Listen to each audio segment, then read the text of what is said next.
Introducing Rigid's new SRL Series light bar, featuring a sleek 20-inch curved housing, ultra-wide forward projecting beam pattern, and a unique halo backlight feature offered in 4 color options.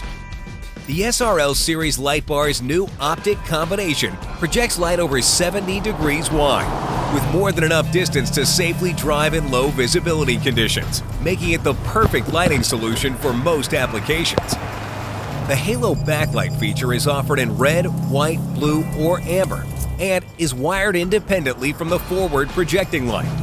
Instantly transition from style to function with the flip of a switch, making it easier than ever to own the night.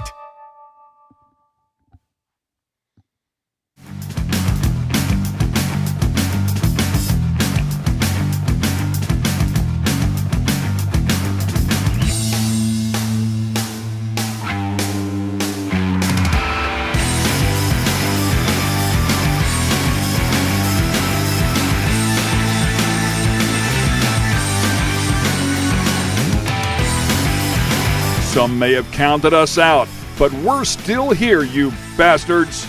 This is a Dirt Life Show, live with George Hamill and Cody Sanders. We are still here. I'm not going to say the B word, but we are still here. And this is episode 8 of the Dirt Life Show. It's fantastic that we've made it past the 7th episode. 7th episode curse in podcast world is what it's called. I'm Georgie Hamill. And with me tonight, we got a late co-host extraordinaire, Cody Sanders. He'll be here in just a sec. We got Dakota Hibler and her father, Jeremy Hibler, in studio. Going to talk about how awesome Dakota is, how much fun she has on her dirt bike and her quad, all the cool adventures. Jeremy was telling me about some of the stuff that they do. Actually, really like same stuff that I used to do, man. Going to the dunes, going out in the desert. Like, even you had a great time growing up in California riding. Yeah, just Southern California lifestyle. That's awesome, though. But around it was a little less Southern California, in air quotes, than it is now, though. Yeah, now you can't do anything unless the government says yes. Yeah, but that's cool, man. Like some of those stories that you were telling me about going riding and just having fun, like going from the backyard and just going out into the desert. Yeah. That's what her and her 2 older brother and sister, grew up in the dunes, riding, camping. So we got her into it as soon as we could, and I think she was 1 on your first quad. And no way, you were 1 when you got your first quad? Yeah. Really? Don't forget to speak up, okay?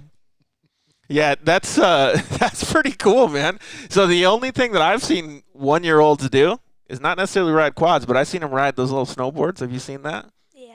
They stand them up on their snowboards. So that's pretty impressive for a girl to be riding a quad or have her first quad when she's 1 year old, huh? Yep. Yeah, it was. Do you remember it? Her brothers. It was my 50. Yeah. You're 50, huh? Little LTZ 50. Did you remember? Do you remember riding it or anything when you were that young? No. Well, I bet your dad's got pictures. Oh yeah. Pictures of riding in the desert and then riding in our dirt lot next to our old house. Man, that's awesome. Built houses and. Well, speaking of pictures, since most of our listeners are online, first tell them where they can see you on Facebook and on Instagram. You can see us at dirthaloracing.com, our website, and then on Instagram, Facebook, and Twitter, just Dirt Halo. Dirt Halo? Or Dirt Halo Racing? Dirt Okay. Halo Racing. Yeah, so DIRTHALORACING. So, yeah, definitely check her out. She's got some cool pictures up there. I actually went and looked at some of them this week, and I was pretty impressed at some of the pictures I saw. I saw you coming into a corner on your bike. You had your arms up. You had, good style. Everything was flowing. Looked pretty good to me. Thank you. So keep it up with all that stuff. Before we get into talking about all your story, because you have a pretty amazing story, and your dad has some fun stuff to talk about too. But we want to thank everybody for joining us. We want to thank all of our sponsors for being here. Like I said, we're on episode 8, man. It's just past that 7th episode podcast curse, like I said. And to me, I can't believe, like I was telling you earlier, I can't believe how much this thing is growing. Like, I say it every week, but it's just because it's blowing my mind. Like, I can't believe how many people are watching, how many people are interested, commenting, talking to us about what they want to hear. It's really cool. And for all these sponsors to get behind it and help us out, I think it's just amazing. They just, they took a chance on it, and we're doing good. So we want to thank Rigid Industries. They're bringing our featured guests tonight, Danielle and Mike Gardner. Both of them are Polaris RZR racers, and just a fantastic couple. And husband and wife couple. And the main thing I want to ask them, I want to see who's faster. Who's faster? Yeah, Exactly. we already got a comment on Facebook this morning that Danielle's faster. So we'll see what Mike has to say about that. But, they're a fantastic couple. Rigid Industries is one of their sponsors. A guy named Brett Carpenter. He's just a bad dude. He borrowed one of their vehicles and rode at the UTV World Championship, and he's the one that basically saved my life on the track. So all that stuff comes together in a big ring, and it just goes to show how rad the off-road community is. It's really cool to see that. And we'll talk about stories with you guys too that you were telling me before the show. That you see those same family values and things like that, and obviously you're bringing up Dakota with those same family values too. So that stuff is really important in the dirt life. Yeah. So we also want to thank Shock Therapy. Those guys do awesome shocks, mostly for UTVs, but they do a lot of other shocks and stuff too. But we love those guys. We want to thank Fuel Wheels. We got obviously some awesome wheels over there. You showed up today in your big truck with some Fuel Wheels. Those things were pretty sick. And we also want to thank Zollinger Racing Products. They make awesome accessories for the side-by-side market. So we're stoked to have them on board. Travis and the guys over there, they've been racing a lot of their side-by-sides. They have a Honda Talon, they got a Can-Am, and they got a Polaris that they have on their team. So it's kind of cool to see that versatility in the industry. It doesn't have to all be the same. Do they have the new Kawasaki? Ooh, I'm sure he'll have it soon. Oh, look who shows up! Hey, it's Cody. So Cody Sanders in the studio now. What's going on, Cody? Woo, man. How was traffic? That dirt road's gnarly, dude. So the dirt life comes into play in the neighborhoods we live in. We live in way out in a town called Vail, Arizona. It's kind of in the hills, and the quickest way to get some places is in the dirt. Shoot. Brutal. Yeah, What's up, guys? What's How are up? You guys happy to be here? Absolutely. I've been looking forward to this. Well, we were just talking about introducing our sponsors. He has some pretty nice Fuel Wheels on his truck too. Yeah. On my way here, I'm watching it as I'm driving. Oh, really? All the way here, yeah. You gotta yeah. be careful, dude. Dude, come on. You're gonna get like BJ Baldwin put up a post to help with people falling asleep, and he got tons of people talking all kinds of crap like, you can't be sleeping behind the wheel. Yeah, dude. Hey, you're not supposed to be driving with your phone on. Well, and then his most recent one, did you see it where him and his wife were actually sleeping in the Porsche? Yeah. That's the one I'm talking about. Yeah, it's crazy to see that, and he's trying to help people, which is really good. But it's crazy to see what people say. Like, you're videotaping and you think that's true. But yeah. So thanks for coming in, dude. How was your first day at work? Dude, almost 12-hour day, man. But you got it done, huh? It was awesome. Yeah. Right on. Well, we're just thanking all of our sponsors, and we still have to thank Solderweld. Solderweld makes awesome products. And once Dakota gets a little bit older and she has to fix her own vehicle on the track, I think she's probably going to have an off-road repair kit on her car too, or her quad. Whichever she chooses to go, whatever route. So, yes, and please keep following us. Keep sharing all these shows. You guys are doing an awesome job. Like, we couldn't be more thankful for all of the stuff that you guys are doing. We've just been growing and growing so much. The views are just getting insane, and we love it. We want to keep growing the show. We want to keep making it more for you guys.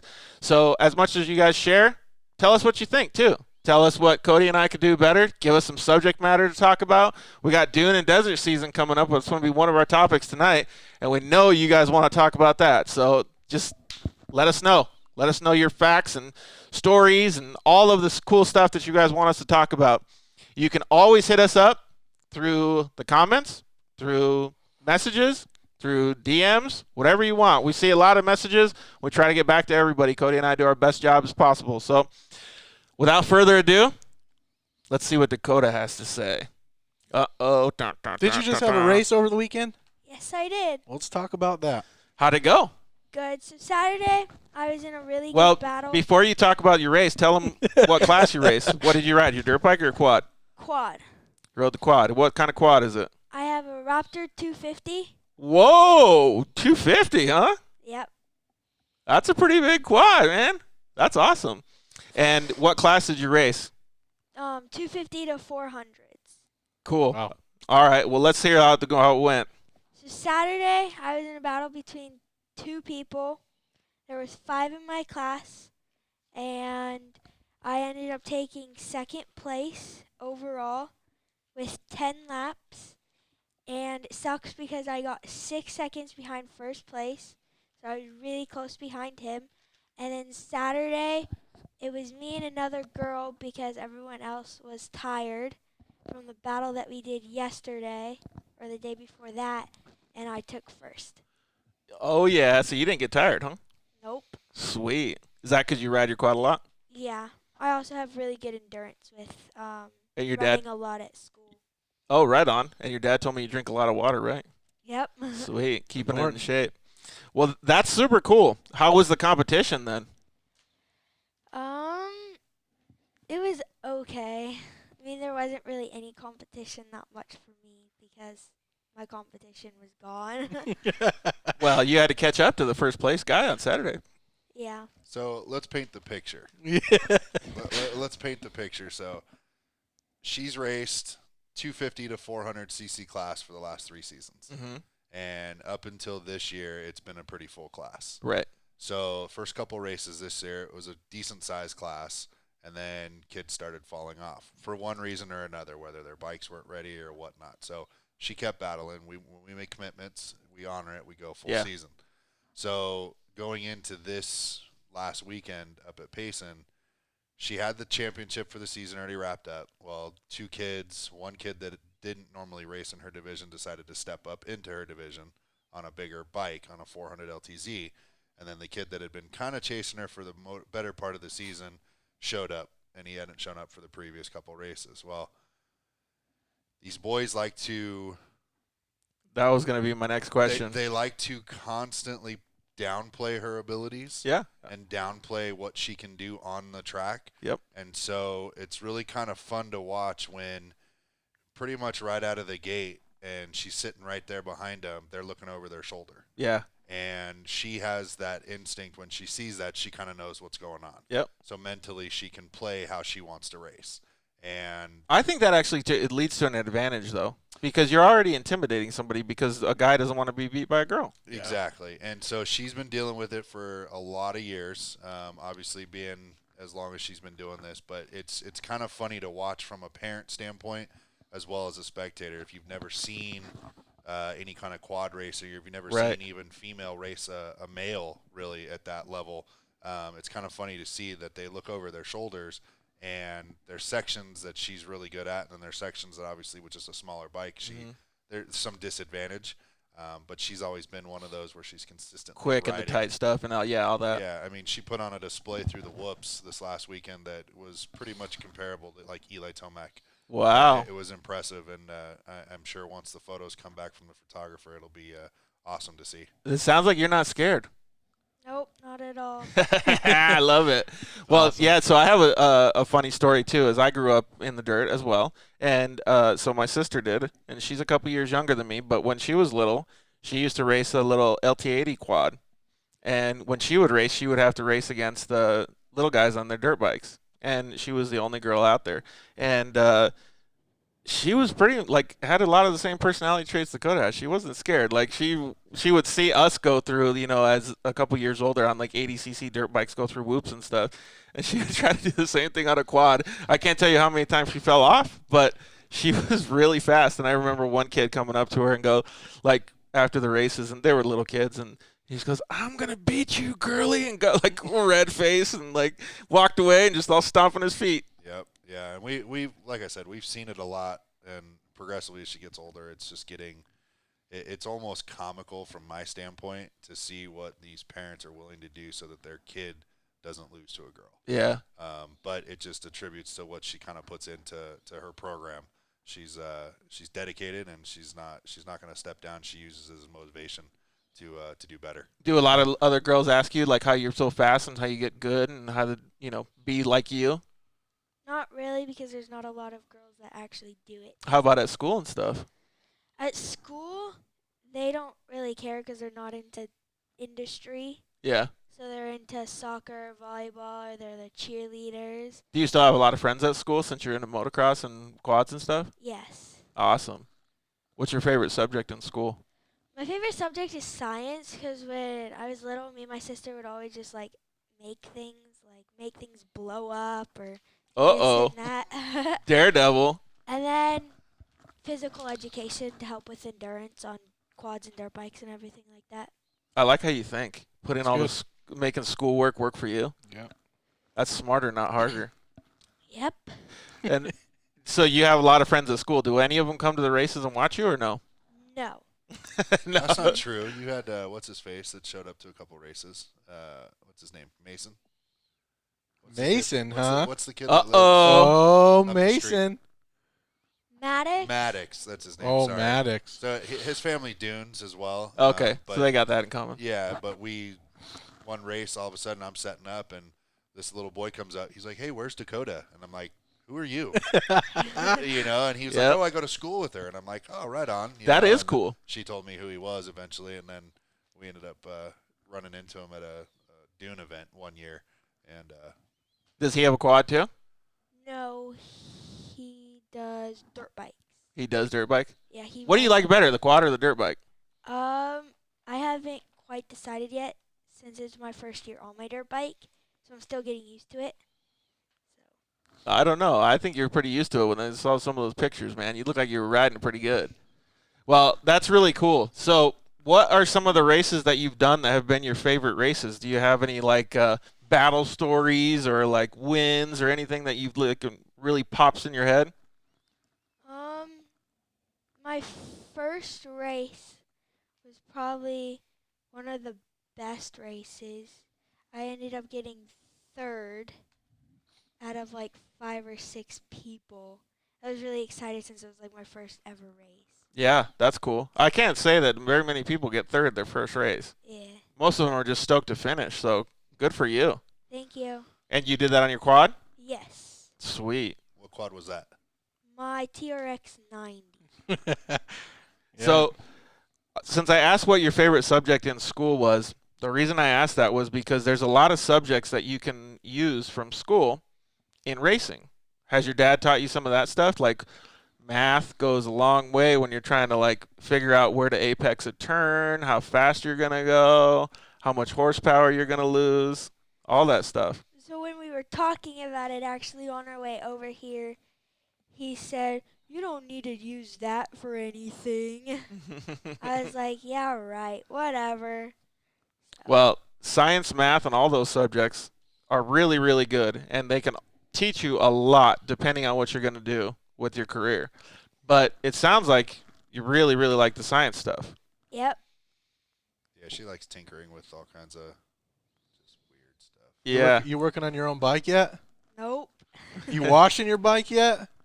Oh. No, this is the excuse I get. I'm the racer. You handle everything Oh. else. So she's already got the pro mentality. Mm. I just show up and do my job. You do Has the Dad rest. ever said, yeah, you got to lose that attitude, girl? No, not yet.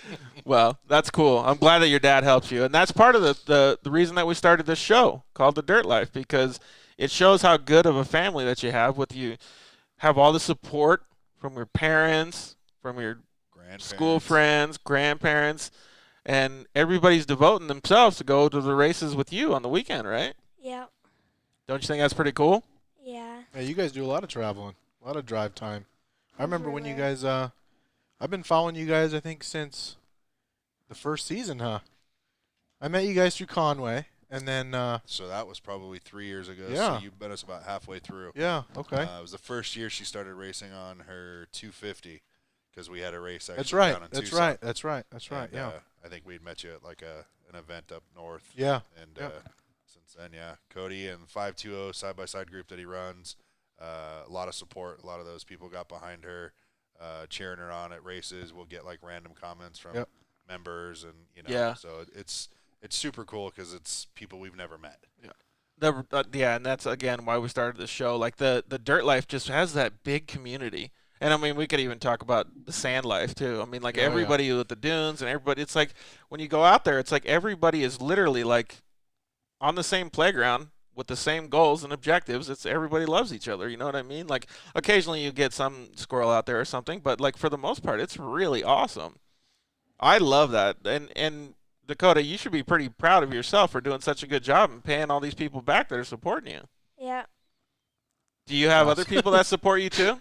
You have Yeah. people that help with your quad, people that sponsor you, anything like that? Hey, you Yes, want to do I any do. shouts and talk about who your sponsors are? And So she had to write them down because there's a few of them.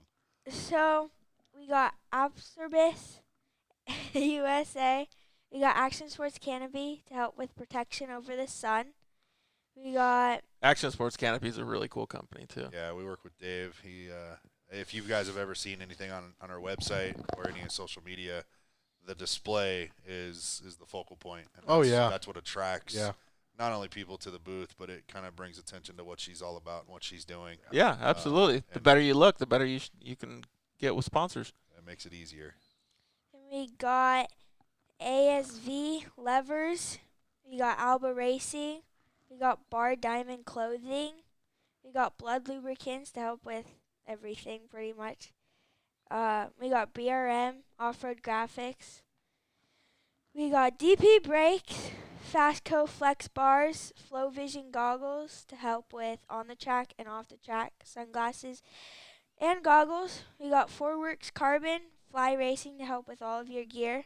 We got Garney Boots, Henry Brown GMC, ITP Tires, GSR Motor Designs, Matrix Concepts, Nash Power Sports, Dang, and how long is Off-Road this list? Vixens. killing Dude. it, man. It's good. You got a lot of good people backing you. Yeah, and those are all fantastic Yes. people too. A couple of ones that I heard in there, like obviously you have to have goggles and stuff at the dunes, right? Yeah. Keep that sand out of your eyes.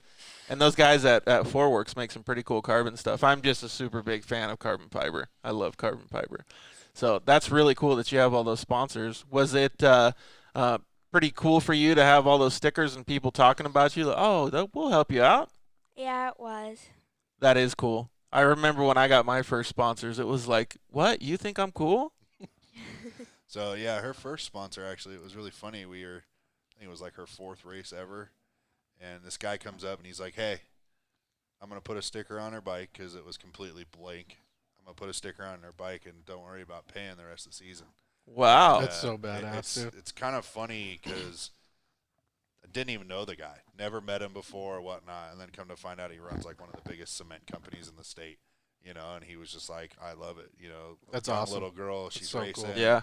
and he threw a sticker on and said, "Hey, I'm going to cover her entry fees for the rest of the season." And you and I were talking about sponsors and stuff before the show, and that story really obviously resonates with people. And the story is what's selling for the marketing value for these sponsors. Yeah, it definitely it helps, not because she's a girl, but really it kind of, if I was a business owner, if I had different tastes or whatever, if you look at a market that you're looking to jump into, the dirt, off-road, dune, whatever you want to call it, the whole outside community would be one I'd look into because Yeah.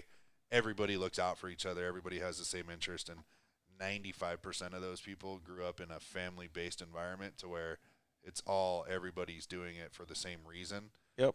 And that's what I think attracts us. We try to keep as many local sponsors as we can. We like to keep the companies that are in the area behind us and involved, and so that's where some of her biggest contributors have come from, and then it just kind of trickles from there into Yeah. the product sponsors that Well, we end up and getting. Dakota's doing a fantastic job. I mean, she's focusing. She has goals. She's a young woman. So, like, all of that stuff makes a huge difference when they see that type of thing. If you were just winning races, but you were slacking off or being a butt face, they probably wouldn't really want to do anything. But you're not. You're doing a really awesome job. And I remember, like, one of my sponsors told me once, because I always had high visions and goals, and for the sponsorships that I get. And I asked for advice from one of my sponsors on how I should go about getting other sponsors. And that person told me it's always best to start local, then go regional, and then go, nationwide and grow your program that way, because you can cultivate it. You can make a name for yourself in certain areas. You can have validity behind you at that point.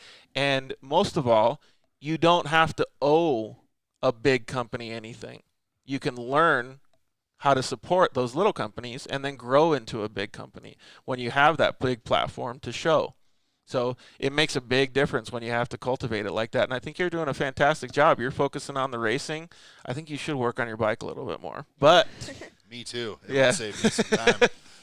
Yeah, give Dad some time to hang out. But I do think that's really cool. And the fact that you're doing all this stuff, learning all of it, doing it all with your family, there's nothing better than that. And I know that you don't want your dad to keep you from not having a phone, but I also think that's good too, because it keeps you focused on the good stuff. And it probably makes it so that you ride your dirt bike more. How are you doing in school? I am a straight A student. Yeah, good job. Yeah, she's not allowed to slack off in school, otherwise she doesn't get to do anything else. That's good. Yeah. That's really good. That's her job. Her Yeah. job is school, education, helping around the house. I love it. Riding a bike or quad or Yep. free time going to Awesome. Supercross or whatever. That's all secondary. Yeah, nobody gets a free ride in this world. No, nobody. And that always looks good too. It always helps you later on down the road. Yeah, I she think doesn't that's see it yet. Yeah. Well, She's starting to understand it. We were talking about on the drive down that there's things that because we were talking about, she got a little bullied earlier this year in school because she had like one of those gizmo kind of a only certain phone calls, whatever, and all these other kids in the neighborhood have cell phones. Well, those kids don't have a $40,000 a year hobby. Yeah. Not taking anything away from like travel soccer or any of that, because I know it gets expensive, but I mean, one of her helmets cost as much as a season in like local youth sport. Right. You know what I'm saying? Mm-hmm. So we were talking about on the drive down here that no one's going to give it to her. right. But she's got to respect it, and then she's got to earn it. And so the only way to do that is she's got to perform in the classroom, around the house, in the community, and then obviously on the track. Yeah, that's perfect. I think that's fantastic. I mean, all the old guys like us tell you, we didn't have cell phones when we were little. But, so one funny thing that I heard the other day was a lot of companies are putting in the contracts now that you have to have a certain level of phone, and most are including iPhones in contracts because of the way that they transfer media. Really? Yeah. So if she does get a phone, I would suggest doing an iPhone. That's the only ones I use. Yeah, and it's actually because of the what's it called, air transfer or whatever, the AirPlay. AirPlay. Yeah, and you can just send pictures of media. So when you're at events and stuff, if you have a photographer or something, you just switch and send it out right there. So the now. Yeah, instant gratification. So that's cool. I think it's going to be rad when you get a little bit older. You get to drive. You get to go to the races. You get your cell phone. Man, that program. And I kind of feel like it's going to take a little bit of pressure off your dad, too. Going to put more pressure on you to do all these things, huh? Yes, it will. So I don't know if we asked, but how old are you? I'm 12 years old. 12 years old, and you're doing that good in school, and you're that focused on racing, huh? And she's riding Yes. quads and dirt bikes. And not only is she riding, she's riding good. Like, Yeah. I saw that picture. Like, she looked good going into that corner, man. So I'm assuming you're probably talking about the one where she's wearing purple jersey. I think so. Yeah. So that was actually a dirt bike camp she went to up in Prescott Valley. So her summer. Oh, like a training camp? Yes. Yeah, it was a FCA, so it's a Fellowship of Christian Athletes. So it's a church-based moto camp. Mhm. Every year they're up in Prescott Valley, and so Mason Ottersberg and a couple other pros like that ride off-road were up there teaching her, and it was really kind of cool the way we were able to do that. That trip, it kind of fell in with her summer. It was great. She was That's gone. cool. She was gone Really for cool. 5 weeks with Grandpa on a road trip, seeing her older brother, sister, nephews, nieces. And then she came home, raced a race in Mormon Lake, and then I took her from that race straight to camp. So she transitioned from 5-week vacation, 2-day quad race, week on the bike learning it. And, I mean, she got a lot out of that camp, I think. Dude, there couldn't be any better description for the dirt life right there. That's pretty cool. That's awesome. And fun for you, too, huh? Yes. How was that when you went back to school? You were like, I'm going to get straight A so I can do this next year. Yeah. She was like, I don't want to go back to school. She came back from camp and literally had like Who would want to go 2 back to days. school after that? Yeah, she had 2 days to kind of recover. And, I mean, all she did was sleep for a day. And then she went back to school. So That's awesome. a full summer for sure, and then it just keeps going. So Well, props to your dad too for giving you all those opportunities. That's super cool. Well, what's some of the other stuff that we were going to talk about? We had a couple other questions for you. Oh yeah, what was the favorite quad or bike you ever ridden? So my favorite bike is the KLX 140 made by Kawasaki. That's the one that I'm riding now, only because it hasn't done any damage to me or almost hurt me, because my first bike was a 65 Kawasaki, and I whiskey throttled it over a hill, landed on my rib cage and my arm, and almost broke them. Oh man! Well, it's for those of people that of our audience don't know what whiskey throttle is. It's when you kind of like fly off the back of the bike and you give it like full throttle and you're out of control, right? Yes. So if we can figure out how to put the clip on, I have a clip that we can show from Red Bull Straight Rhythm about AJ Catanzaro, a.k.a. Travis Pastrana, getting on whiskey throttle. Yep. And he saved it, so it was pretty rad. But I'm glad that you're safe. I'm glad that you didn't get too hurt. Yeah. And then so this new bike is a little bit easier for you, huh? Yes, it is. Well, what are some of your racing goals? Do you want to stay with quads? Do you want to go to dirt bikes? You want to win championships? What do you got? So my racing goal, or what I would like to do in the future, is get more on my dirt bike to get like further on in the racing career. Mm-hmm. I would like to consecutively get on the podium for after races, and then overall at the end of the year be on the podium as well. Yeah. Nice. Win a championship. Yeah. That would be pretty So cool. you're definitely leaning towards more of the dirt bike. Yes. Yeah. Well, we know some pretty high-level people that started on quads, too. A girl that races in the Lucas Off-Road Series raced against me in my class. Her name's Corey Weller. She started on quads and still rides dirt bikes and stuff like that, too. She's a great rider, and she turned that into driving side-by-sides now, and she's a very good professional driver. Is she driving trucks yet? She drove a Pro 4 for, I think, maybe 1 season or 2 seasons. I can't remember, but she was really good at it. But those things are just a lot of maintenance, and clearly they own Weller Racing, so they need time to be able to focus on business and stuff too. So I think it was just maybe a little bit too much work to operate one of those programs, because you got to be pretty dedicated. Yeah. The side-by-sides are much more popular now, so I think they made a very good decision, and she's doing fantastic at what she does, and her husband helps her quite a bit with her program, and he also has a little program of his own. Yeah, and we've seen a couple other girls that have raced quads professionally, like Sarah Price. I think she transitioned into UTVs. Yep.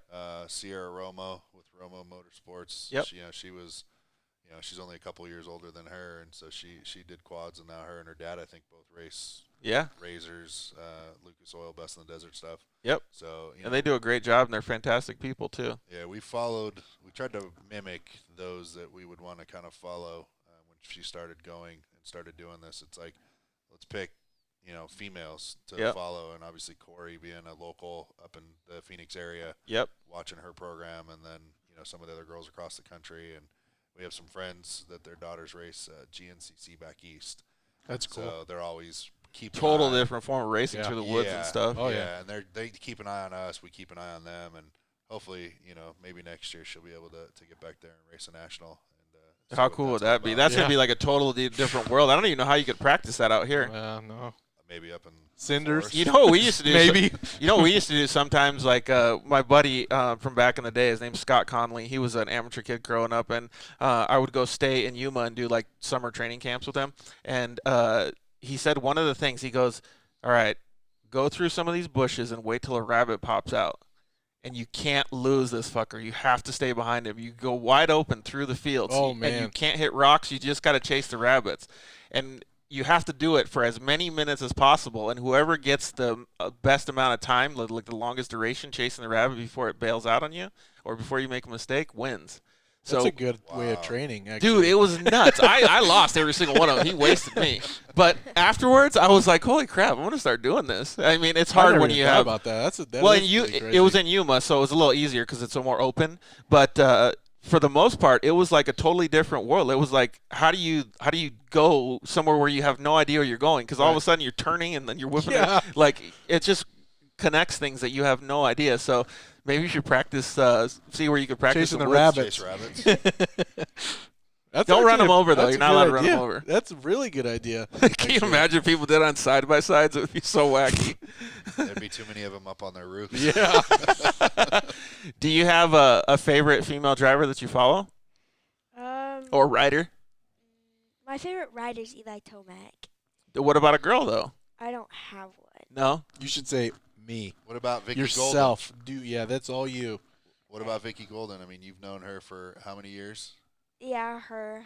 So She's pretty rad, too. She's paving a good way for herself. Yeah. And we have our featured guests, Mike and Danielle Yep. Gardner. Danielle's a really, really awesome girl, too. She does work. She's a successful businesswoman. Her husband is, too.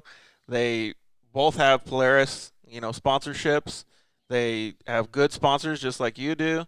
And they go out and they really, really kick ass. Like, they're both fast. Like I said, I want to see who's faster. do we get video proof? We're going to have to make them post that. I just think it's going to be funny because, of course, we already got people chiming in on social media that she's faster. So Mike might be a little bit pissed off. Well, that's cool. When's your next race? I have no idea.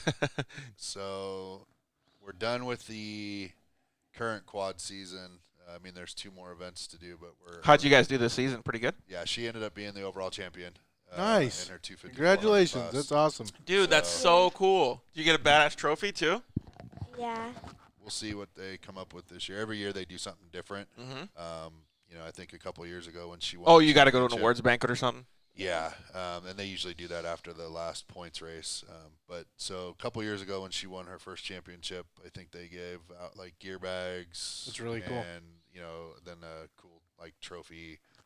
So she got that. So it'll be interesting to see what they do this year. Sometimes they give out like bike stands, which for us will always come in good use. Yeah, absolutely. I got a couple extra ones here that I'm actually looking to give away, so I'll give you one. I've got like 5 in my garage. Right on.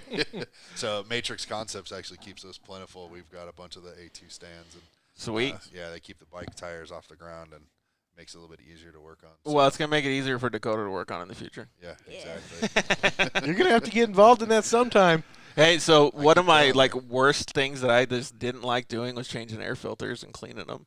I was hated that. Have you seen your dad do those, or have you helped him with them? Yeah, that's pretty much the only thing that I know how to do, except I know how to do that and change the oil. That's about it. Yeah, those are the first couple things that I learned too. But I just hate air filters. And so when you turn pro, and you get on the pro scene, they just give you new air filters. You just change them in. So I was like, I gotta be pro as fast as I can get. As fast as I can get there, and I don't have to clean these suckers anymore. I'm doing it. Nice. So that's cool. And you said that you're friends with, arm's length friends with Eli Tomac. So you might be able to ride on some tracks up in Colorado soon. Yes, I will. Hopefully, when I'm done with junior high or done with this year. That's gonna be so awesome. cool. I would be so excited to do that, man. Yeah. What's the terrain like up there? So where his ranch is outside of Cortez, it's kind of a lot of desert, but it's kind of like mesa tables. Yeah.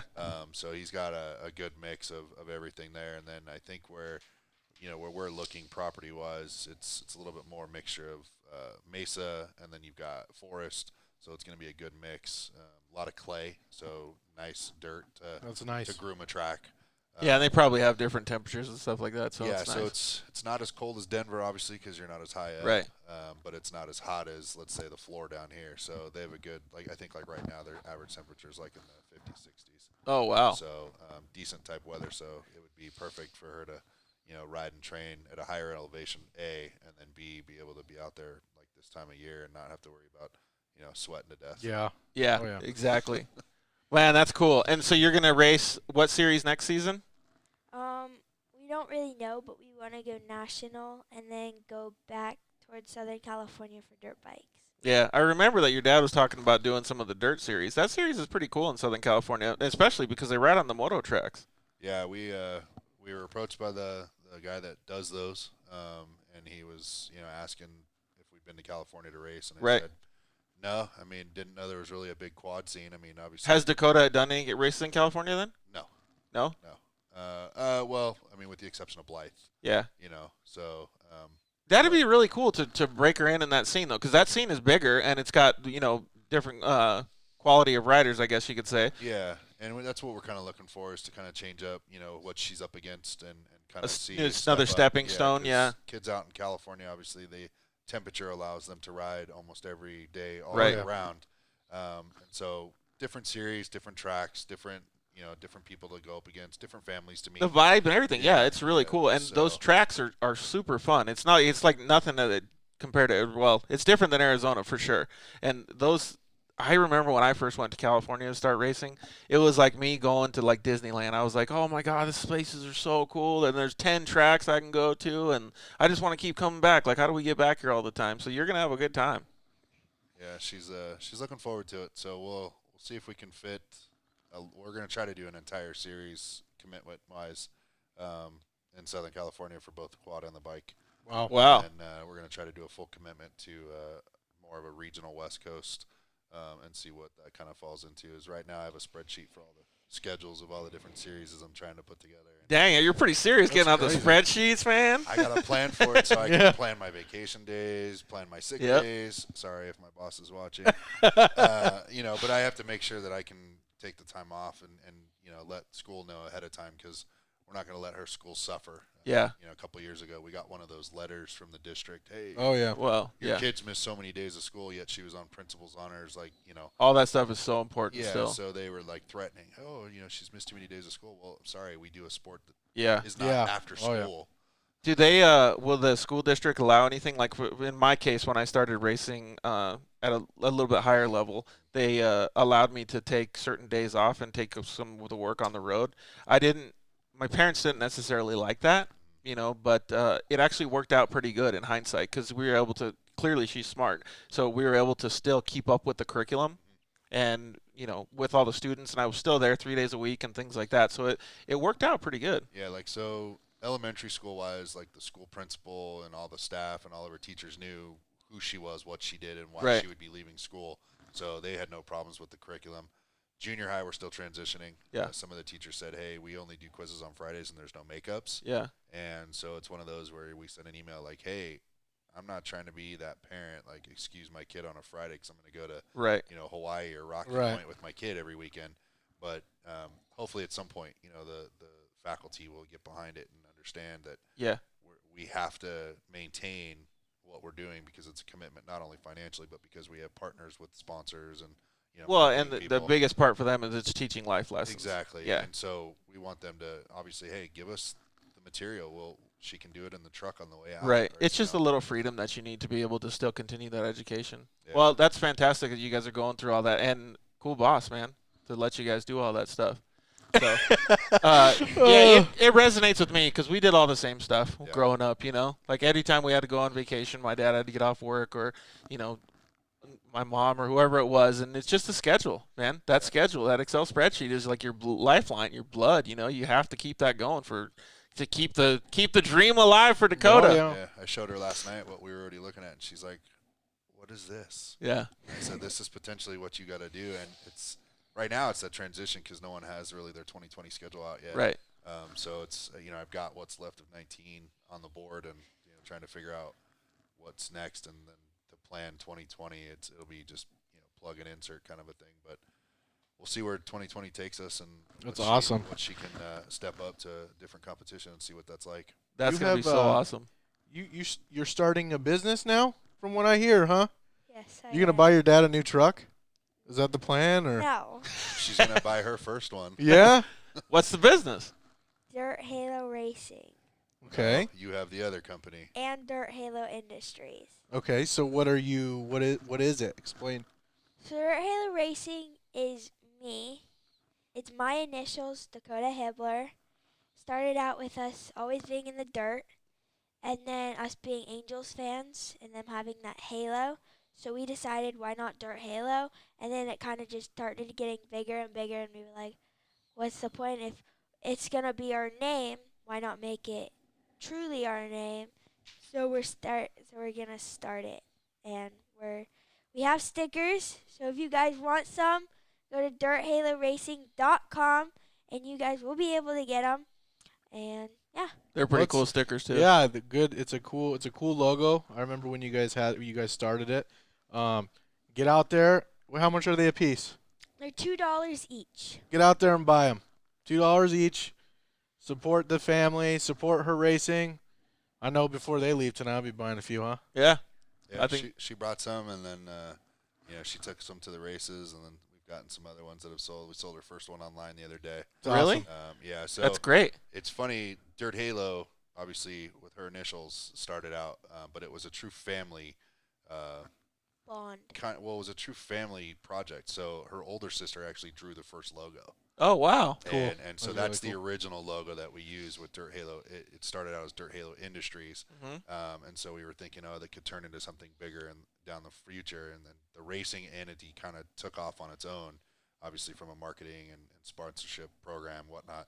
So just actually recently, the LLC for Industries was formed, and so it's legitimately legal. We have our federal trademark, our state Awesome. trademark, and then the Dirt Halo Racing side is now on a nonprofit. Yeah. So any kind of company that is looking to get behind it now, they have a tax benefit break to donate to a nonprofit organization such as Dirt Halo Racing, Right. And under the umbrella. with a lot of these new sponsors, insurance comes into play too, so you have an Exactly. insurance out too. Yeah. That's bitching. So Well, good for you, man. Look at you, little entrepreneur. Thank you. Straight A student, owning a business, future in racing. Gosh, man. Man. Like, I feel lazy. Dude, I need to seriously. step up my game. Are you going to have shirts and stuff too for sale? Or Yes, so those are hopefully coming out by middle of next year or early next year. Okay, cool. yeah, the plan is to see how the stickers kind of go, and then maybe start doing some stuff before the holidays. We'll see kind of what happens. That's awesome. Cool. Yep. Eat the elephant one bite at a time. Yep. Yeah, slow and steady. Well, the last question that we have for you is, where do you see yourself in 10 years? If you're going to be riding all this, I mean, you might be the next Eli Tomac for all we know. Yeah. Well, so it's either going to be professional dirt bike racer or a mechanical engineer. Oh, man, some serious goals right there. You gave me the chills. Dude, she's got it. I'm telling you, I feel like super lazy right now. She's like, Can I come work on your guys' team? Yeah, I need to go work over there. Anytime. God, we need to go down there and work on her team, huh? I need some help. Gosh. Well, so clearly you want to race and you want to do well. So maybe a better question is, what about 5 years from now? You want to be a dirt bike champion, a quad champion? What are you thinking? So in 5 years, I'm hoping that I'm going to be not an expert, but I want to be one of those beginners in racing supercross. Yeah. So I want to be racing it, but I don't want to be like super duper high up in it. You want to be a yet. privateer? Is that what? Yeah. Okay. Yeah. So you And can just then be start starting. getting bigger. Yeah, just starting your professional career. Yeah. I think that's fantastic. So you have to have little goals to get to the big goal, right? So maybe win a championship, like you said, get on a bigger bike, start like really learning how to go fast, riding some of those faster tracks in Colorado with some faster riders. Man, it's going to be awesome. Yeah, so my next bike is what we're looking into is a Yamaha 125 because the one that I'm on now is getting a little too small for me since I'm going so fast. You getting like a TTR 125, or are you going YZ? YZ? Yeah, Wow. we're gonna go back to a Wow. two-stroke. We a dad that has a daughter that went to camp with her and then showed up at a race that she did on her dirt bike a couple weeks ago.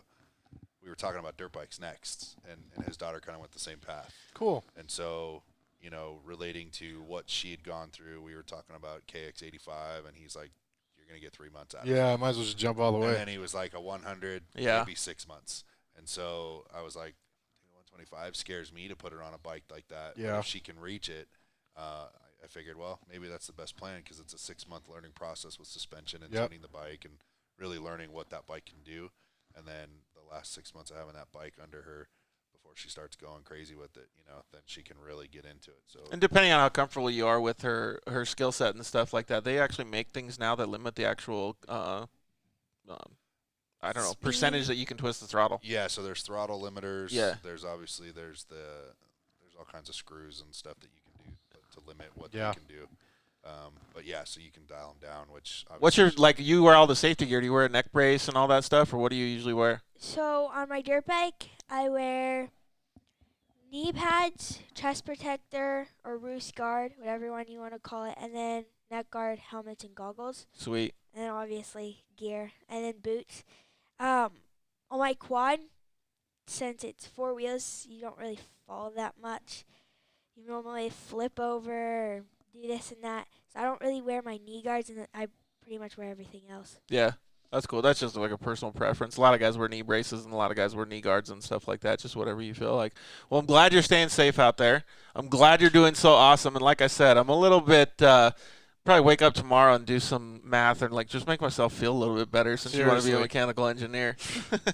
Well, I'm really proud of you, Dakota, and very, very good that Jeremy's out there helping his daughter with so much stuff, man. It's a super cool thing to see the family vibe and just the dirt life. I love it. We can't forget Mom, who's actually watching right now. Yeah, I just started reading all the comments. So Mom is a big factor. You know, she keeps me sane. She kind of keeps me at bay when I start getting frustrated with things. You know, but she handles the house. Yep. So that I can handle a lot of this stuff. But like I said, with the Dirt Halo name, it's a true family thing. It takes a lot. People would be surprised how much it takes to go through all this. You really have to have a good team, and your team starts with your family. Yeah, and you always see, so anybody that's on social media, if you ever see the one little kid standing at the dirt bike line, you know, he's standing at the starting gate, and it's that long poem where it says, you know, for you that don't know what race life's about, you know, you see a kid that misses birthday parties and you know, vacations and this, that, and the other thing, and you know, he doesn't spend his money on the latest and greatest like scooter or whatnot because he needs a $500 pair of boots. Yep.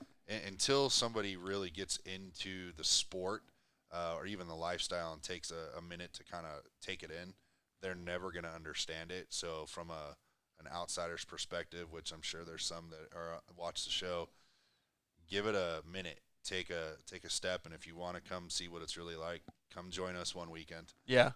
You know, our pit canopy keeps you safe, keeps you out of the sun, so you have a nice, comfortable environment to hang out and see what it's really like. It's not me waking up at 10 a.m. right before the race starts. It's, you know, I'm up at. But it's not the same. Like, you're busting your ass, but it's not the same. It doesn't feel like you're going to work and you're like digging ditches. Like it feels good. Like, and anytime we would have people, and I'm sure it's the same with you, when they come to help out, it's fun. Yes. Like, you'd be like, hey, you know, Bob, come over here, give me a wrench. Like, let's get this thing done. And they love it. Yeah, and so that kind of goes to with more of like the community itself. As anybody that's been involved with off-roading is, you know, you see what happens. You know, hey, I need a hand. You know, we've met some really great families that have, hey, I need help putting a bike together on a Friday night before I load it Saturday morning to go to the track, and I'll have 3 or 4 dads show up at the house with, you know, a case of beer and some pizza and be like, let's knock it out. Yeah, let's do it. Get this done. And, you know, so it's just one of those things. Like, we had an incident this weekend. We showed up to our trailer after leaving it overnight, and there was no water in it. Like, someone stole our water out of our trailer. I hate that. So we had a family next to us, luckily, that, you know, they're like, hey, we always have tons of extra water, so we were able to hook up, and, you know, they fed us some water. So stuff like that. That camaraderie, Yeah, stuff like that. You know, we never even met them. You know, never even seen them at the track before. Their 2 daughters raced side by sides, and we were just like, hey, you guys by chance have water that we can like kind of tap into? And they were like, no problem. Yeah. Awesome. Yeah, and that'll come back. I mean, like, the next time, who knows? Maybe they need something from you guys, or somebody else will give them something. That stuff definitely pays it forward. Yeah, definitely. And that's kind of, those are the values that she probably doesn't realize now, but she's starting to, is that whatever you put into it, you're going to get back tenfold because you're not expecting it back. Right. Exactly. Well, I'm really proud of you. You're doing awesome. You're 12 years old, and you're kicking butt.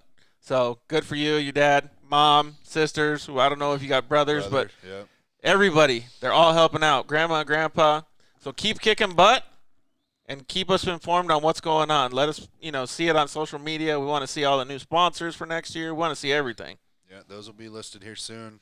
We're finishing up the 2020 program with the scheduling, and then follow www.dirthaloracing.com. Go buy them stickers. Yeah, buy some stickers, help us out. But then more importantly, news and updates, and then you can always get to our sponsors so you can see who's behind us. I've got a dedicated page with links straight to their company sites. Cool. And so, you know, we're doing everything we can to those that support us. We want to support them and help them. That's so awesome. Well, Dakota, if it helps your program, I'm going to buy 50 stickers from you, but I want you to give those 50 stickers away to all your friends, okay? Okay. At the races. So we'll help your program a little bit. The Dirt Life Show, we're going to give you, well, you already have a couple Dirt Life stickers. Maybe you could put it on your quad and then take a picture of it and put it online. Absolutely. Yes, I will. Is that cool? Just make sure you give those stickers out at the races. Cool. Well, thank you very much for coming in. Thank We you. really Awesome. appreciate it. You guys drove all the way down from Phoenix. Yep. Thank you very much for having us. We're honored to be a part of your show. Well, we appreciate you guys coming down. You are awesome, Dakota. Keep it up and keep us informed. All right, we're going to go to a commercial break, and then we're going to have Mike and Danielle Gardner coming up next.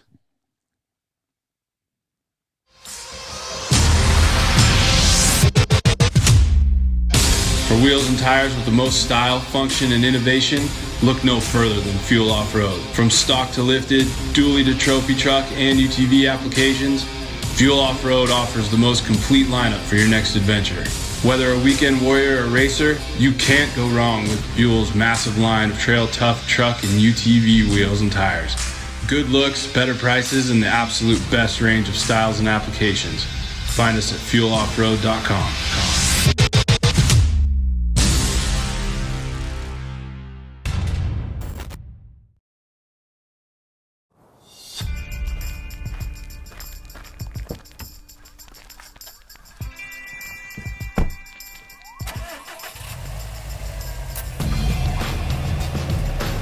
Introducing Rigid's new SRL Series light bar, featuring a sleek 20-inch curved housing, ultra-wide forward projecting beam pattern, and a unique halo backlight feature offered in 4 color options.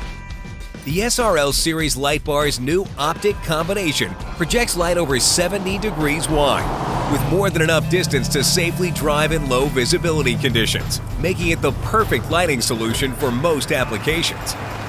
The halo backlight feature is offered in red, white, blue, or amber, and is wired independently from the forward projecting light.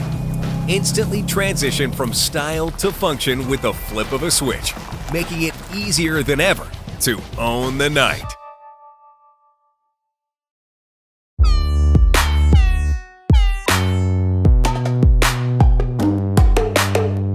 Hello, I'm Justin, the founder of Shock Therapy.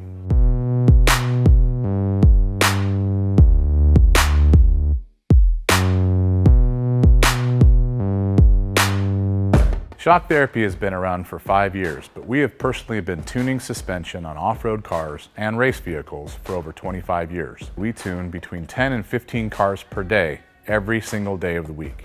Our concentration is tuning shock systems and supplying components that improve the ride quality of your car in many ways. Not only do we work on the average UTV, but we also tune suspension for race teams and professional drivers.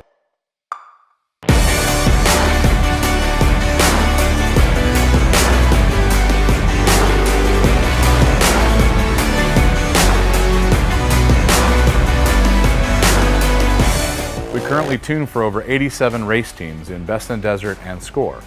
Our clients and race teams rely on our suspension components to allow them to win races and keep them safe. Suspension is a moving target. We are always trying to hit that target with every customer that we work with. Each customer's needs can be different, and we tune our kits accordingly. Our research and development never stops. We improve our components every single day. As the industry evolves and improves, so do our parts and kits. As of right now, we have over 100 products for UTVs. So when you bring your car to us, you have the satisfaction of knowing that you have the most experience, the highest quality products, and the fact that your car is being tuned specifically to you.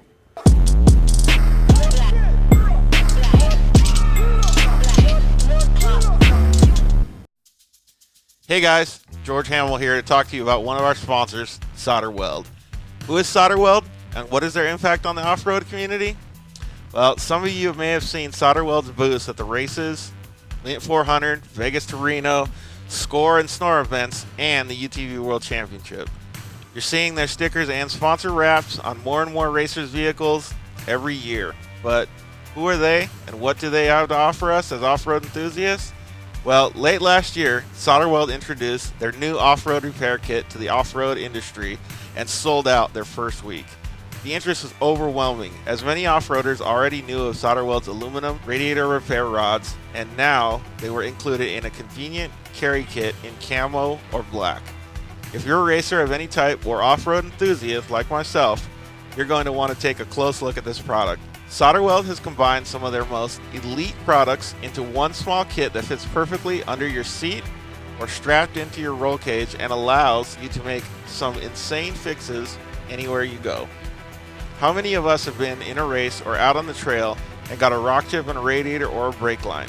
We've literally seen a top-tier desert race truck at the 2019 Mint 400 taken out by a simple rock to the radiator.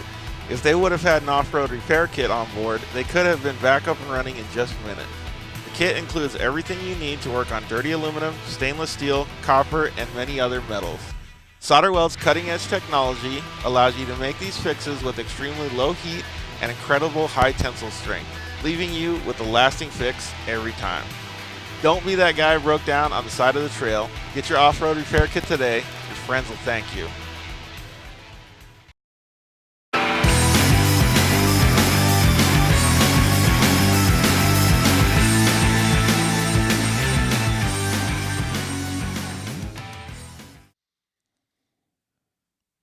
All right, welcome back. Still, episode 8 of the Dirt Life Show. We're glad to have Cody. He was in late a little bit. And we got Mike and Danielle Gardner. Woo! What's up, guys? How's it going? How are you guys doing tonight? Pretty good. Not bad. How about you guys? We're doing Good. Fantastic. We made it past they call the 7th episode podcast curse. So we're on episode 8 now, so we're doing fantastic. That's good. So we're stoked, and we're really stoked to talk to you guys because I wanted to hear, and this is probably going to be our last question, but you can think about whatever smart-ass ways you want to talk about it. Who's faster? I am. Oh, well, that was easy. You blew it. I was expecting this whole big thing. We even had comments on social media saying D was faster. Let me ask you something. Are we looking a little like we got too much light over here in that TV? Yeah, a little bit. Why are you worried about your girlish figure? Let me try something real quick. Yes, he likes to look nice, you know? Oh. Uh-oh. And Is that better or worse? I don't know. It says we got poor connection.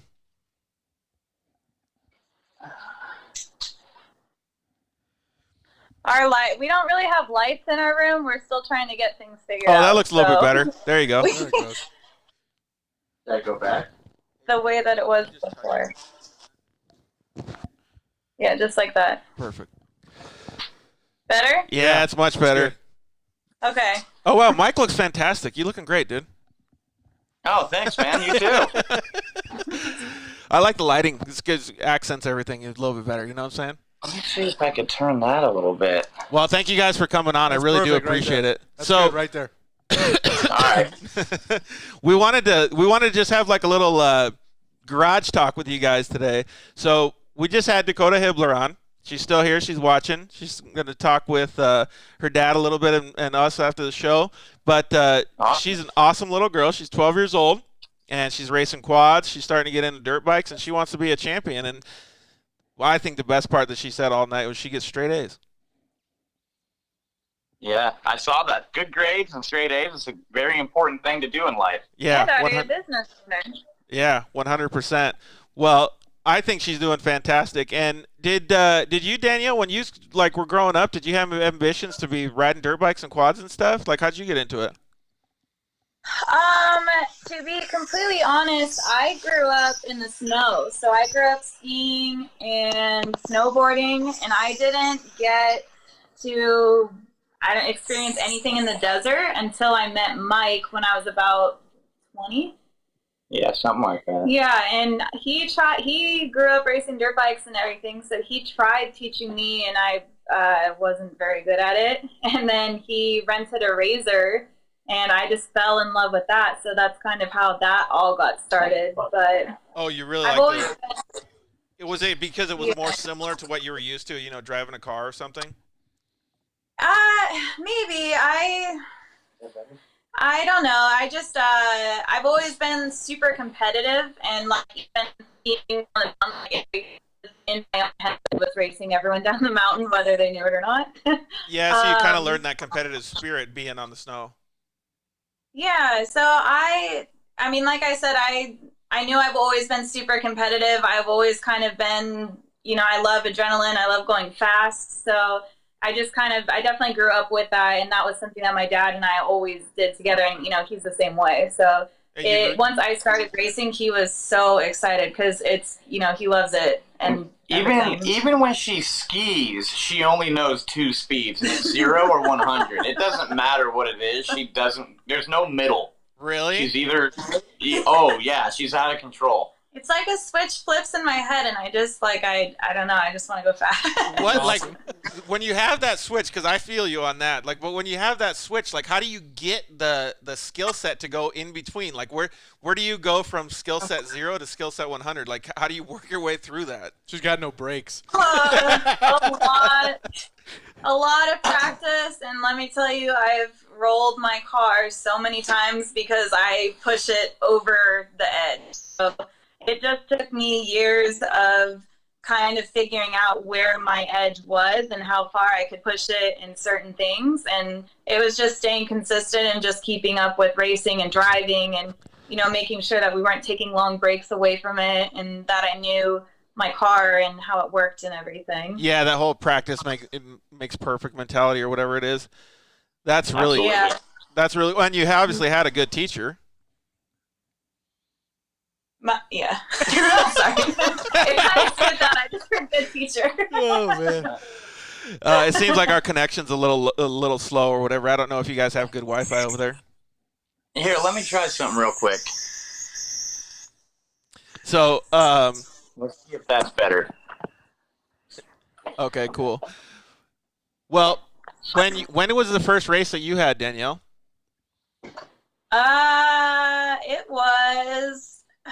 What was it? It was a dirt series race, and it was in 2014. Yeah, I think 2014. Yeah, it was at Lake Elsinore, and it was me and one other person, and I was so nervous. I was freaking out. He ended up crashing, and I just kind of cruised along. So, I mean, I won. That's cool, I guess. But it was just kind of like getting the nerves out of the way for that first race. I've never been so nervous before, but it was pretty cool. Well, how was it for you, Mike, when you were doing it with her? When she's on the track, at first, the first few years, it was nerve-wracking. Oh, I bet. I think that's the closest I can get, I think, to comparing that as if my kid was on the track. Yeah, I was gonna say full anxiety, running back and forth, and I remember seeing an old video clip of you at Heydays or something, running across the track. Yeah, that was me. That was fun. I swear I stepped on a gopher hole or something. I don't know what happened. The best part about it was we were out at Yard House and it was playing on, what was it, CBS Sports? And he had no idea. Really? All of a sudden we look up and I'm like, is that you running? And he just falls down. Well, as funny as it is and as much of a laugh as it is, you got to really be know that he loves you because he's running across the freaking track trying to make sure he's protecting you. That's awesome. It was a live track, too. Yeah. And it was such a bad crash, I knew that it was going to be a bad scene I was rolling up on. Yeah, And luckily, it wasn't that bad. That was scary. They, what did they call that? An over-under? No, before, where Sarah was down in. Oh, that thing that you pop out of? Something. Yeah. Like a bonsai or something? It was the Mystic Mangler, they called it. Yeah, the Mystic Mangler. Oh, Jesus. So Sarah was down in the bottom of that, and they didn't have a flagger. So when you're driving up to it, I can't tell that she's down there. It's so far down. So once I started going down the hill, I kind of saw her, and I had to, swerve. And my car just, jumped out of the – I don't know. It just – something didn't feel right. I felt something break, and I was like, whatever, I'm going to keep going because there's my limit of 0 to 100. And I was kind of going around the corner, and the wheel just ripped out of my hands. I was probably 5 feet from the takeoff, and I just held on. I was like, this is not going to be good because I just felt the entire left side of the car just completely give out. Oh, man. Right before an over-under jump, too. It was probably a 50-foot over-under. Yeah. And the car broke right before takeoff. Yeah, and we went straight into the wall. And I had my dad. He was in the passenger seat with me. And both of us, obviously, we were fine. His knee got a little bit messed up, but he only had to have a surgery. It wasn't that messed up. Just a little bit messed up. Oh, jeez. Way to go. No, but that was was probably the scariest crash because there's nothing at the moment. It was so close to the takeoff, like there was literally nothing that I could do to save it in any sort of way, and I tried to gas it to get over it, but it didn't work out. Yeah, and I'm sure you guys still talk about it like to this day. I mean, like you probably made the good split-second decision. Like, what else could you have done, kind of thing. Yeah, it's just I don't know. It was just one of those crazy moments, and I was like, all right, well, hang on, we're going. I remember yelling at him. I was just like, hold on, and he was like, what? I was like, just hold on. Oh, were you on the radio? I yelled at him. Oh. Yeah, there weren't any radios in them. Yeah. That's crazy. Well, I love talking about these stories. Well, so for our audience, real quick, let's backtrack a little bit. So both of you guys have jobs. Both of you guys, obviously, Mike, you got her into racing. You grew up riding dirt bikes and stuff. We'll get to that in a little bit. But you guys race Polaris RZRs. You guys have some really cool sponsors. And you guys also have some business ventures that you want to talk about too that I think are really, really cool. So it's very similar in the dirt life because they're continuing their dreams, just like Dakota is, and working hard to be able to do it. You know, Dakota's going to school. She's getting straight A's. They're working on side projects. They're going to their jobs every day, and they're trying to make as much money as possible so they can continue doing all these fun things, whether they're racing in a professional series or not. They're still doing all these fantastic things. So it's really, really cool to see, and I love to see the family atmosphere that, you know, Dakota and her family brings. But look, and you know, husband and wife are doing it too. It's awesome. So cool, man. Absolutely.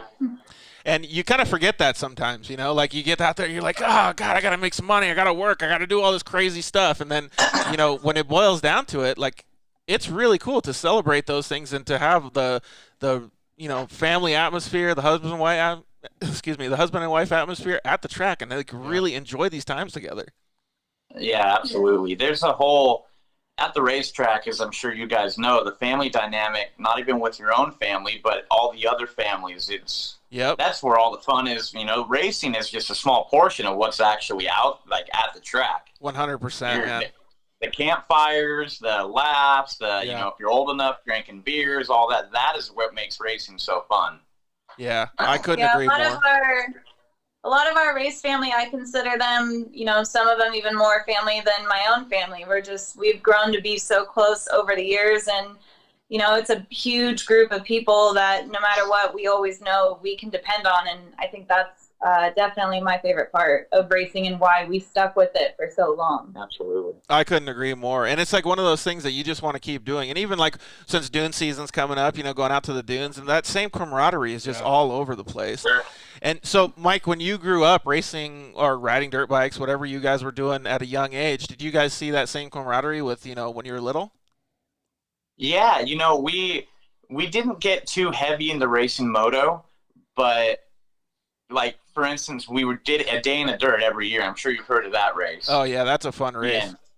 Yeah, and I mean, that's more of a party/race, but I mean, you break a peg, you break a part, and anybody in the area is going to give you a part. And it's like, I did a little bit of team sports when I was younger, and it was way too competitive. There's none of that, you know, friendly vibes from other people. It's like, it's all or nothing.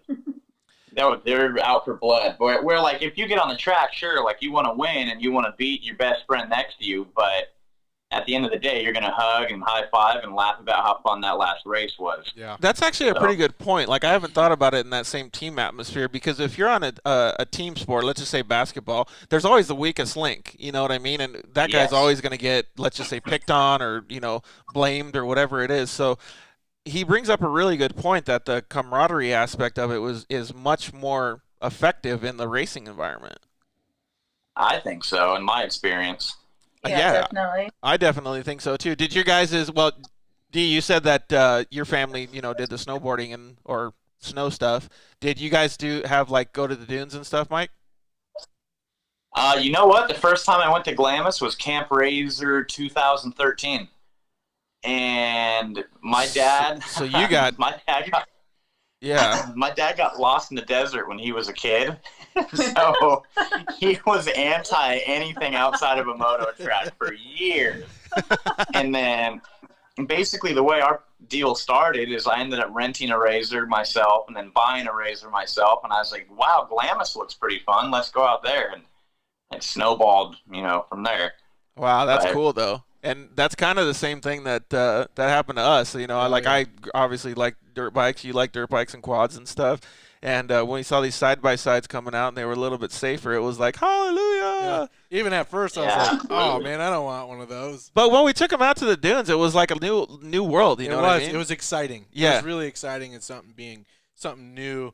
And then you start seeing everybody else around you having it, and it was interesting. It has those same effects. It clicks in your head like, oh, I found a cool line. I found a cool jump. Like, I can go hit this, whatever it is. Yeah.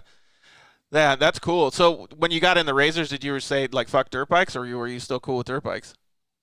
I slowly got rid of the dirt bikes. The whole reason I wanted a RZR, the first time we rented one was so she could go with me because she can ride a dirt bike. It's about I don't know what comparison I'd make, but she's terrible at riding a dirt bike. I can't go 2 feet without falling over. It's something in me that is just weird. That even riding a normal bike, it's like a pedal bike. I don't know why.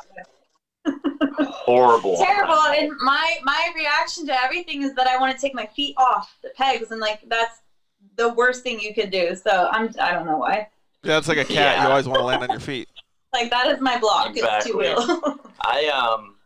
But I mean, over the years with injuries from moto or mountain biking, you see something with a roll cage and 4 wheels, you're like, that might be the route to go now. Yeah. And granted, much like you, I've had a couple of good injuries in a side-by-side too, but... Yeah, I remember that UTV World Championship injury. I kind of wanted to get back on the track or pull over and help you. Oh, yeah, that rocked my world, man. That was a pretty good one. That was like concussion number 7 or number 8. I don't know. I can't really remember. But yeah, that was a good one for sure.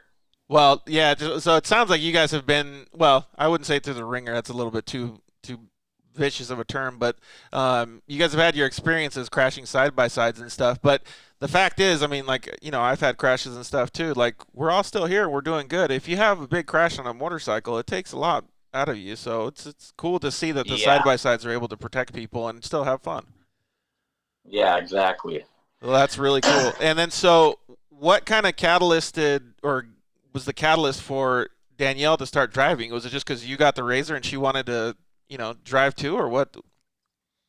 Pretty much. Yeah, pretty much. She was at every race, and then her dad, being the competitive person he is, he one day asked her, like, hey, you want to, what do you think if you started racing if I bought you a car? And I don't know if he was fully, being serious. I don't know, because he would come out to all the races too, and he really enjoyed watching Mike and meeting all the people and stuff, and I think he had a couple of beers, maybe, I don't know, and he mentioned it a little bit, and I was like, yeah, let's do it. He's like, okay, well, if you can find me a car at this price, and, it's something that is safe, and, it would work for you, then maybe we'll talk about it. I was like, okay. So then the next day we found Cody Raiders had his 570 for sale. Oh, perfect. And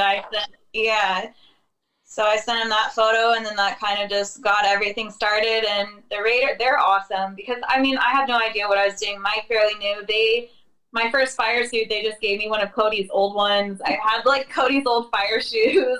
It was pretty cool. They, between Mike and his motorcycle helmets, he had bought me a couple. So basically everything I was wearing was somebody else's stuff. There you go with that camaraderie again, though. You know what I mean? That's pretty sweet, though. So yeah, exactly. The 570 was your first whip then, huh? Yeah, that was a fun car. It was cool. Yeah, those things are the 570s and the 900s. They're indestructible. Yeah, I had a 900. That was my first Polaris RZR side by side. I was 800, dude. Yeah, 800. 800. I went from the Rhino, the school bus, to the RZR 900. And I got one of those orange RZR 900, so I look like a pumpkin driving around. That's what I had too. I had the orange one. So here's a question for you, Danielle. Since we had Dakota on the show, she's still in the studio listening. How does it feel being out there as a female driver in a racing scene. Well, hold on a second. Let's get Dakota to slide in here real quick. You want to get in here? Uh-oh. She's getting nervous again.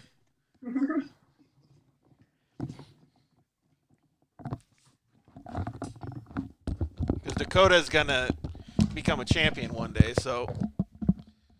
Okay. She really has some lofty goals, and she likes, she said, a champion, and then after that, a mechanical engineer. Really? That's awesome. My dad's a mechanical engineer. Oh, really? So, yeah. What was the question again, Cody? So the question was, how does it feel as a female driver in the racing scene with a whole bunch of guys? I mean, honestly, the only race that I ever felt super intimidated at was my first race, because I'd never experienced it before, but at the end of the day, you kind of just got to know where you're at and be confident, and if you win, you win, and if you lose, at least you went out and had fun. So you just got to kind of keep the mindset that you're going out there to have fun. Like, this is something that you love doing, and you know what other people think on the track, whether they're male, female, if they're faster than you, if they're not faster than you, you know, it doesn't matter. You just got to kind of focus on yourself, have fun, and you know, especially like we talked about before, though, with the side-by-side racing, everybody is so nice, and they want to help you out, and they want to see you succeed. So in this industry, I've never really viewed it. I've never even really thought about it, you know? It's pretty cool. Yeah, that is really cool. And Dakota, you had said that like all the people that are around you supporting you, they seem like they're really good people too, right? Yeah, they were always behind everything that we were doing. They were never, no, you can't do that. No, stop doing that. They were always there. Yeah, to help you. Well, that's really cool. Well, that's good. Yeah, that's awesome. And you know what the best part about someone telling you no, you can't do that? It's that much more fun when you do it and you prove them wrong. That's right. Yep. Yeah. She's already done that a couple times. That's awesome. That's cool. She just got, what did you say? You got second place this last weekend? I got, second and then first. First overall, right?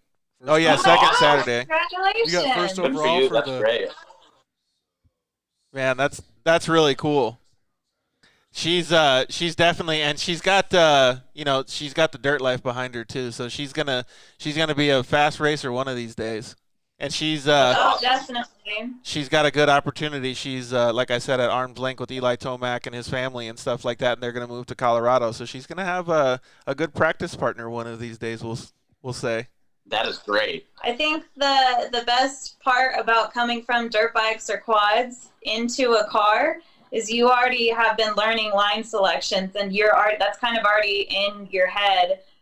Whereas that for me was something that I had to also learn with driving, and that honestly that was the hardest part for me. So you're already a step ahead of the game if you ever wanted to go into side-by-side racing, because it's already embedded in your mind. She likes dirt bikes. Lines to pick. She likes True dirt that. bikes. Yeah. Yeah, and cornering on dirt bikes is key. Like, if you can get your cornering down on a dirt bike, the rest will come. Yep.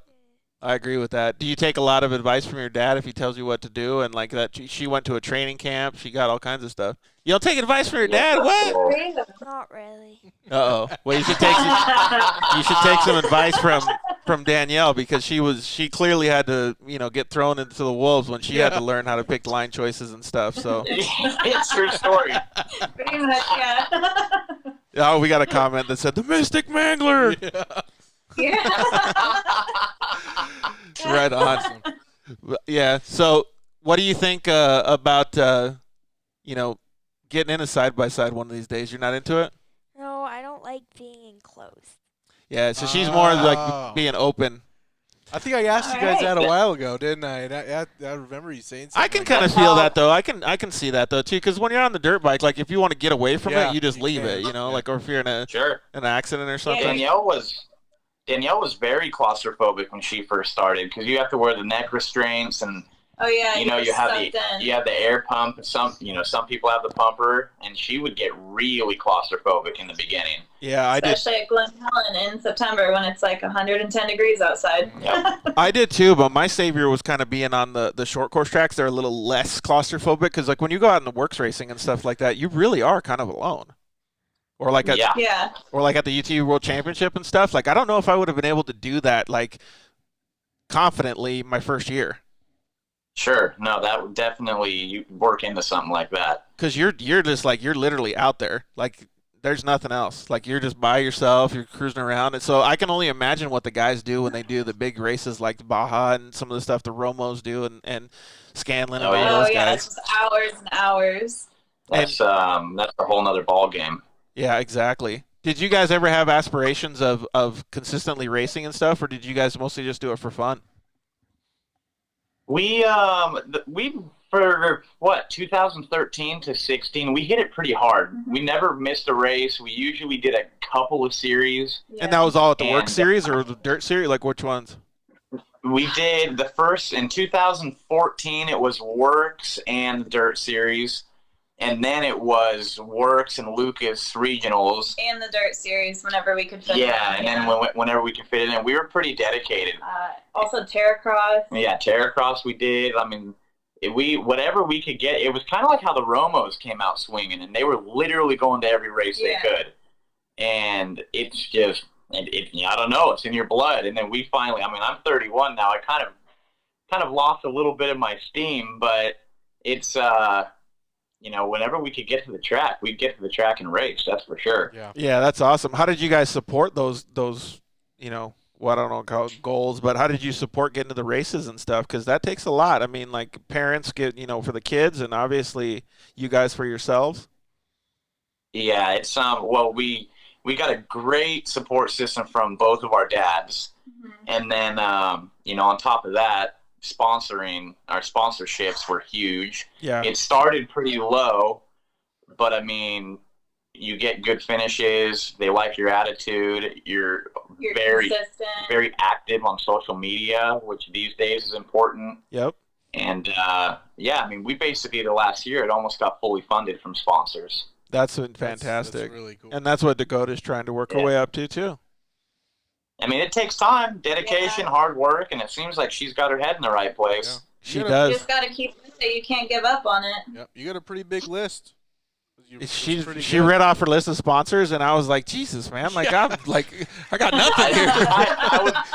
I was watching that. She had a bunch of sponsors. I was like, holy cow, That's man! Very important. So that's really cool. Well, what did you guys enjoy more? Did you guys enjoy being out there in the competitive spirit, or like going out on these weekends and stuff like that, where you can? Well, I guess Camp Ray's is a good example, but I know that you guys went out and just gone trail riding and stuff like that too. Yeah. I think I definitely loved the races more just because it was like a for sure thing that every one of your friends and like all of our family was going to be there.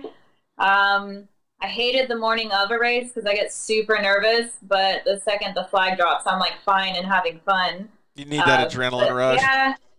Yeah. I mean, it is fun trail riding, but honestly, we didn't go trail riding that much. We were just racing every weekend, and if we weren't racing, we were working on the cars. Yeah. So now we've kind of stepped back from racing. We're able to go out more riding and just kind of cruising and exploring and seeing different places, which is like a whole different aspect of it, and it's a lot of fun. Yeah, exactly. I want to definitely do some more of that stuff too. Go take pictures of the flowers, that kind of thing. There's through a field. Yeah. Professional bird watching. There's a lot to see out there. Exactly. Oh man. Well, what do you guys do to support that then? You guys have day jobs, right? Absolutely. Yeah. I work actually with Sarah Price, and I do paint touch-up on cars. And Sarah Price's name got brought up earlier today too with Dakota. Sarah Price races trophy trucks now, and she worked her way up through side-by-sides, obviously racing dirt bikes and all that stuff. So Dakota, you never know where your story's going to end up. Yep. But very true. Sarah Price still gets to hit the dirt bikes. Sarah's the perfect person to follow along because she started from dirt bikes and now she's racing massive trophy trucks in Baja. And not only that, but she's getting second, and I'm pretty sure she's second out of her entire class, for the season too. So she's Sarah's a different person, or not like a different in a good way. When she sets something in her mind, it will be her. She's a go-getter, that's for sure. Yeah, that's awesome Very to have motivated. those qualities. I feel like you have some of those same qualities, Dakota. Yes, I do. Yeah, definite go-getter. You do. Well, to continue on the work stuff, so Sarah owns what, auto paint and body shop? Is that what it is, or what is it?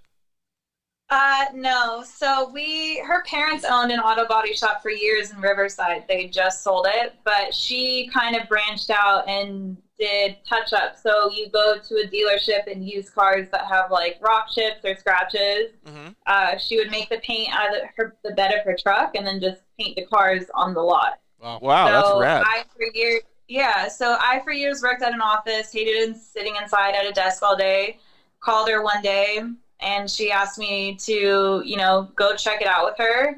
And I fell in love with it. And then I kind of basically bought into it, kind of like a franchise with her. So now I do that, and I do my own thing. So I'm my own boss. I have my own accounts. I work my own hours.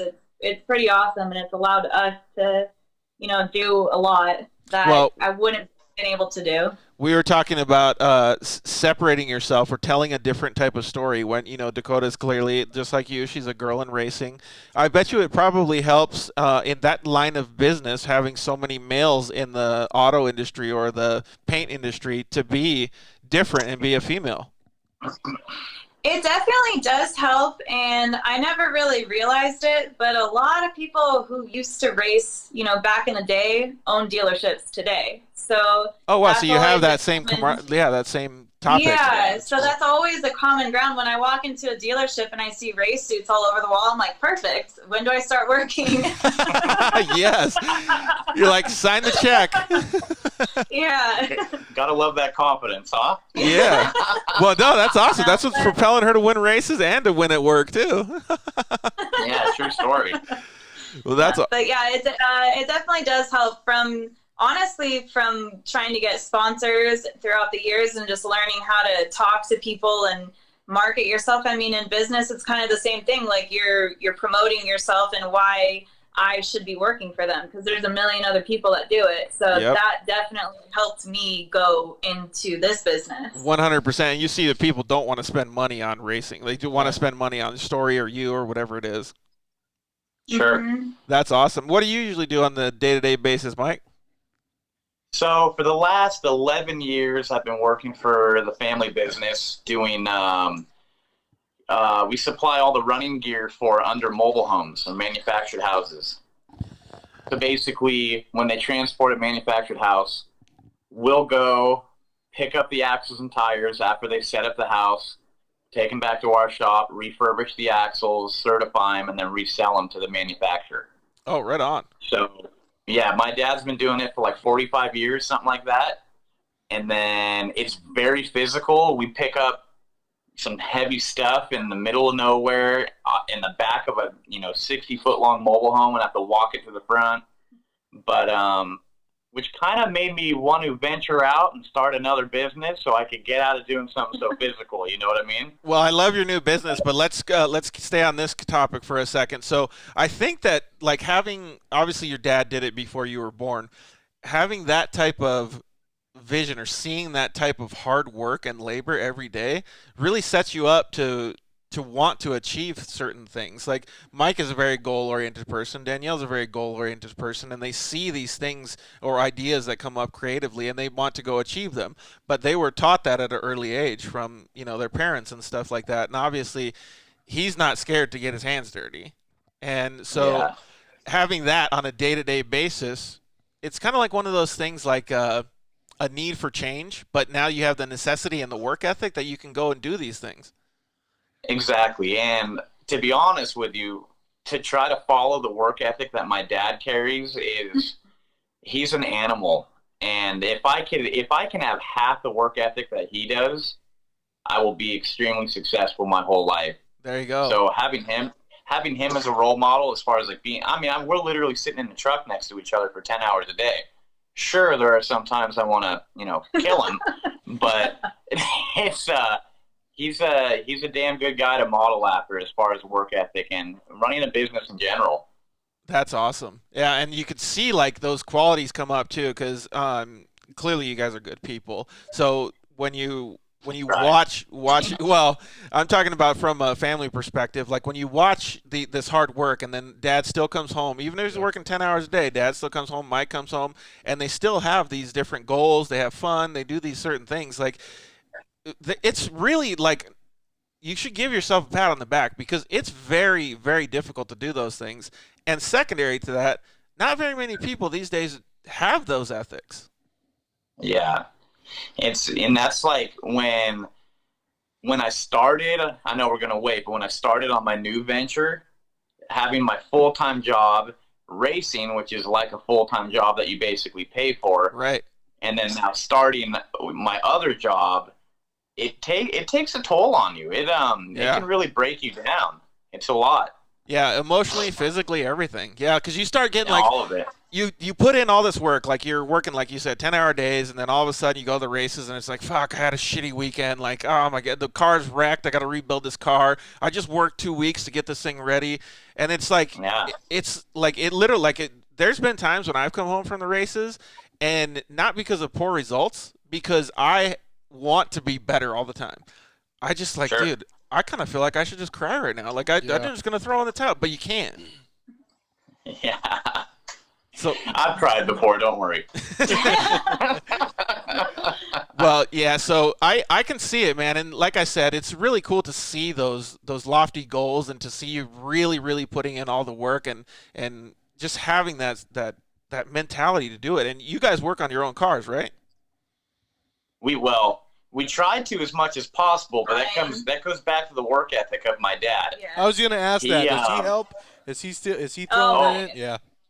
Without him, we would not race. Yeah, we wouldn't have had a program without him. See that? He's a monster. Yeah. But I will say it is very important to always wash your dirt bike and your quad when you get done racing. Yeah. Because you heard that. You'll carry it. You'll carry that work ethic through the rest of your life, and it starts with something little like washing your bike. Yep. But someday that will end up helping you with a career or your job. Yeah, 100%. So. And Dakota's learning those things slowly but surely. She's going to start cleaning more air filters, we decided. Yeah, no, when I was a kid, I mean, I very rarely cleaned my dirt bike, but as you get older, you kind of realize like how much Dad does for you and how, I should maybe help him out. But I was just like Dakota. I was ready to have some fun, didn't want to clean the dirt bike. I was the same exact way. Yeah. I don't know any kid that doesn't want to do anything but just ride. No, exactly. I'd ride for like hours at a time. My bike would run out of gas. I'd push it over to the truck. My dad would fill it up, and I'd be back on the track. Yeah, exactly. And then we'd get home, and I want to go play with my friends. I remember a couple first times that like we went to the dunes. Like I think that the quads shut off maybe like 15 minutes during the day, and we were just even if the parents were like just sitting down in camp drinking, we were just at the track, cruising the whole time. Had countless, endless energy. Yep. And who knows how those quads kept running. Like my dad must have helped. I don't have any idea, but that was pretty cool. Well, that's awesome. So I know that you got some fun stuff that you want to talk about, but do you guys have any like racing goals or any plans like to go out on trail rides and stuff? Because secretly one of the things that I wanted to do was take the Unicorn out and meet up with you guys and go trail riding in California. Well, one of these days we need to. As far as the racing stuff goes, it's kind of with everything going on, we've really slowed down with it.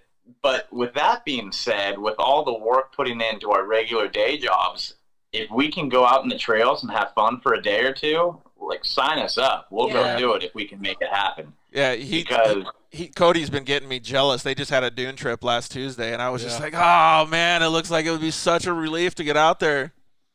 Yeah, man, it's a different kind of freedom, like getting out in the desert with your friends, and I don't know. I mean, it's different. Racing is extremely fun, but there's a different kind of fun. You know what I mean? Yep.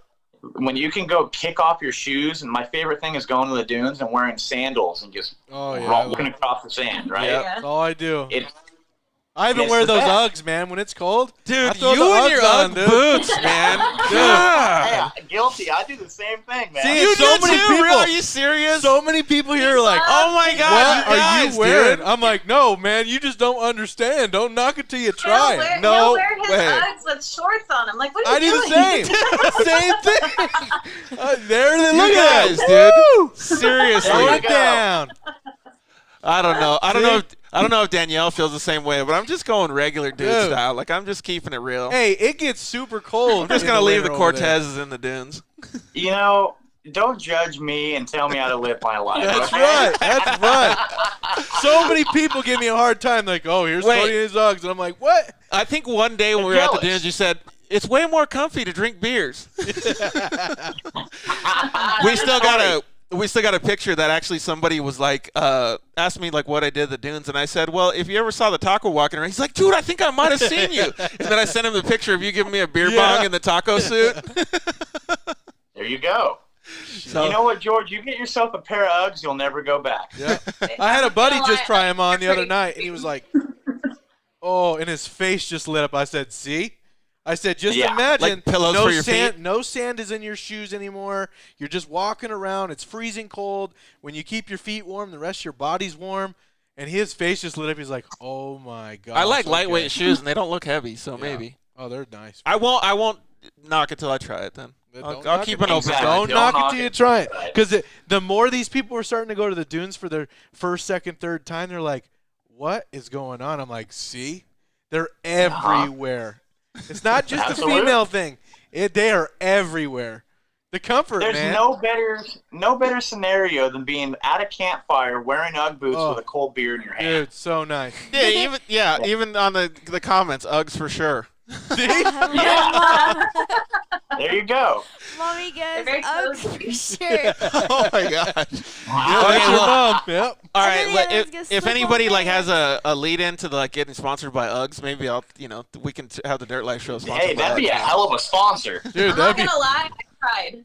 Oh, did you? I couldn't even afford the real Uggs. I had to go buy bear paws. Was that like got Walmart it. special? They're like the Awesome. Walmart cheapies, man. And I'm like, hey, whatever. Hey, if they work, They they work. Wait, They how much work. are they real Uggs? Like how much are you Like looking? $200. Nah, $300. I'm not going. Yeah, I'll go They're Walmart. expensive. They're pricey. Insane. I just asked for Christmas. I asked Santa to bring them to me. Oh, there.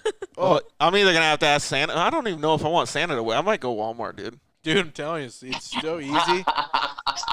Well, okay, Bear fine. Paws, I might. Bear Paws get the job done. See, she knows. Are they as Yeah. durable though? Because I'm kind of hard on shoes. I think they're better because they're so cheap and you could just toss them. Yeah, that's Like not I've bad. got Yeah. them soaking wet and just The American way of life. Throw it away. The desert and by like the fire pit, you always get like little ambers that go on them. Yeah, my wife's got Buy, the real. She's got the real Uggs, and I'm like, every time like it starts raining, I'm like, oh man, there's $300. Yeah.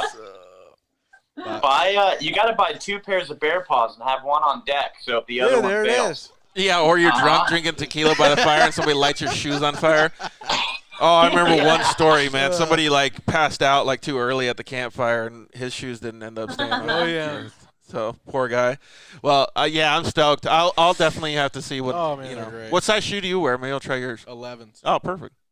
There we go. Now I don't have to there go you buy go. it. God, I'm Look so at this. cheap. We're making magic. See, And you realize I'm just a cheapskate, so. he's gonna get out there and be like, no, I don't need to go anywhere. I'm just gonna hang out by the fire with my Uggs on because it's so comfortable. So yeah, that actually brings up a good point about the dunes and the camaraderie and stuff. So well, I don't know if it's Camp RZR, but last time I went to the dunes, I didn't even bring a car. I just went to hang out. No, I wasn't there that There you trip. go. I wasn't there. I just went to chill. Like I was just by the campfire, helped Yeah. people work on their cars. I, Yeah. help fix stuff. And then, a couple people were just like, "Hey, I'll take my car," and I went out and rode it and stuff. So I got to drive other people's cars.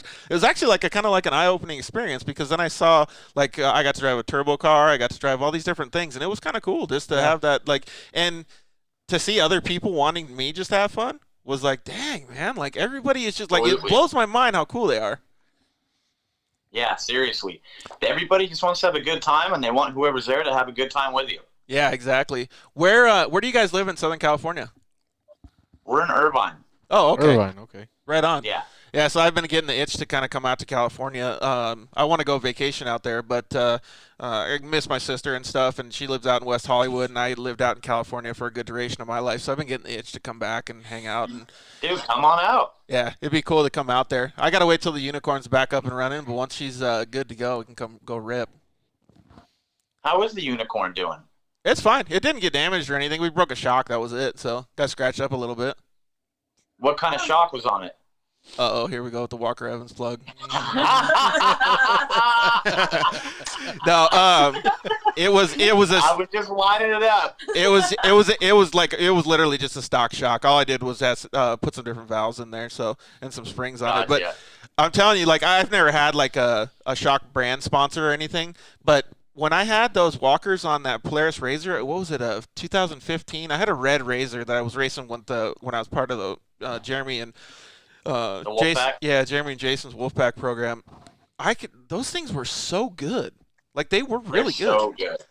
Yeah. Like, and they had different technology. Like, I don't know anything about the internals of shocks or anything, but they had like needles or something in them. Like, it's funny. They get, I mean, whatever stock shock is on a car, they get a lot of grief from people, but it's like they have to do so much to get the shock as affordable as possible to sell a mass amount that and no matter what car you buy, you need to get a tune-up on them and they'll be great. Like, that's what, I don't know. Walker, I've only ran Walkers and I've won 2 championships on them, so they'd be doing all right with me. Yeah, exactly. I remember one time at the UTV World Championship, like, I actually did better with stock shocks off a 4-seater, like cruising through the, like the poker run and stuff. They were way more compliant than what the race shocks that I had, and they were bone stock springs and everything. So those walkers were killing it. Yeah, and it was just a 4-seater was kind of nice to have out there because of the wheelbase, but it was still like I couldn't believe how good they worked. Yeah, they work really well. If they're tuned up right, man, they're unbeatable. That's for sure. Dude, they were on the 4. I'd never even touched the clickers on those ones. I got it from the dealership and just went. That was it. Just cruising, yeah. He still has stock shocks on his YXZ, so he's looking to get something done. Maybe we'll have one of our show sponsors, Shock Therapy, hook him up one of these days and have his shocks redone. Yeah, one of these days. You want? I mean, I've gone 3 years now with them, and I love them. And they are where they are. I mean, you're not there to be in a couch. You want to have that feeling, but I'm getting to the point now. I'm like, man, it's starting to beat me up. Actually, this brings up a good question for me. Mike, going from dirt bikes and mountain bikes and stuff, like when I first got into side-by-sides, it was a little difficult for me to deal with and understand how I could use the gas pedal and the brake and stuff and the steering wheel to manage the way that the suspension worked. Because, dirt bikes, you're used to just holding on to the handlebars. Was it kind of the same for you? Sure. Yeah, man. It was a really weird transition. Cornering especially. Like, yeah. I would imagine going from quads to a side-by-side is probably pretty similar. Where, sometimes racing the side-by-side, you have to drift a corner for speed, where on a dirt bike, you're hooking for traction, So... yeah, I mean, there was a big transition with a lot of different things. I logged a lot of hours at K1 speed back in my youth. Yeah, I attribute my, we'll call it success. I'll attribute that to some K1 speed driving. I have probably thousands of dollars logged at that place. Oh, here we go. Best shocks in the business. Yeah. Who is that? Who said that? Caden. Oh, my man, Caden. Yeah. Yeah, you guys share a lot of the same sponsors, right? Bringing them up. Yeah, we do have a lot of the same sponsors. Yeah, and look at how far he's gone, man. Oh, he's doing that fantastic. Kid's a talented kid. Yeah, I don't know if you saw that show that we did we did a show with Caden Danbury. He's 11 years old and he's a Polaris RZR driver, and he's a really good kid too. He's got a lot of the same qualities as you. He does really well in school. He wants to grow his racing program. I love seeing it from you guys. Yeah, the youth is the future, man. I love seeing them doing well. Yeah, absolutely. Well, okay, let's get into some of the new ventures and stuff that you guys do. Danielle, you have you still doing the cake stuff? I kind of took a little break from it because the painting got super crazy for me. But can you get back into it? Because I'm looking for. Can you get back into it? Because I'm really looking for some sugar-free cake, like. Ooh, hardcore. I can make a unicorn cake. Can you do it sugar-free? Because I need sugar-free. I can make it sugar-free. I've done gluten-free. I've done vegan. So she posted some pictures of the cake she made. Like, I don't even know if I'd be able to eat them because it's like a Picasso. Like, Just put it on top of your fridge instead of in the fridge. Dude, I don't know. It's like it's decorated so nice. Man, yeah. it's just gonna stay there forever. It's one of those things like at the wedding that like the bride's always like, oh, I don't know. yeah, if I've had one true obsession in my life since I was about 6 years old, it's cakes. And I taught myself everything, but it's just literally from years of watching baking shows and YouTube videos, and I absolutely love it. Dude, spend some time in my. You look at our DVR, and it's like every different variation of a baking show that you could possibly find. My sister wants a cake for her birthday, Caden said, so it looks like you're going to have to get back into it. Sorry. Oh, for Remy? Yeah, I got that. Caden said. So one of the coolest things I like about, food in general is, clearly I like tacos, but now I found this thing, mini tacos. Mini tacos are like, they're little fried tacos. Is that the one you posted a while back? I was like, where the heck did you find these? It literally blew my mind. Yeah. Like, I had the unicorn emoji with the blowing mind. Like, yeah. That was me. Like, so when I saw that, I was thinking like, well, I like appetizers. I like bite-sized food. So my thing is like, I want cupcakes, but I want little mini cupcakes, like 2 bites. The little ones. Like, yeah. They sell, They have those. Is that way harder to They're mini make? cupcakes, or even like cake pops. It's like that big. Yeah, they're the little you ones. Just eat it in one bite. Dude, I'd be so into those. Yeah. Like just little snacks, and then you could try all the different flavors. Next time I go to the Look doctor, at you, man. You're gonna get your first pair of Uggs. You're getting into cake pops. We're making growing progress up. I love unicorns. I mean, who knows, dude? Where's this going? Well, a basic beast did we just here. become best friends? Yep. We just We started. might have. We got episode 8 now. We're on that new Transitionary period. So you're growing. Uggs. All kinds of new stuff on episode 8. Oh, great. All right. Well, hey, you guys got any more stuff to bag on me, or should we just continue? I'm sure we might think of something. I don't know. Good. Well, yeah, so I still think that I know you had to take a break from the cakes, but I still think it's a great idea. Like, I honestly think that that's, like, a really cool thing. And I think that it's cool that it's your passion, too. Thank you. Yeah, it definitely is my passion, and that's something that's never going to go away. I'm just kind of trying to set myself up right now so that I can eventually just do that full time. That's sweet. That's really cool. Well, the last thing we're going to talk about is Mike's thing, but before we do that, I wanted to personally, like, I don't know, from the bottom of my heart, thank you guys for putting your razor underneath Brett at the UTV World Championship. That was Absolutely. obviously a life changer for me, having that happen. It was one of those things where the world just kind of aligns together. Yeah. But, whew, it's difficult for me to Whatever- say, but I really, really, like, I don't even know how to say thank you because I know you guys didn't meet it, but fuck, thank you.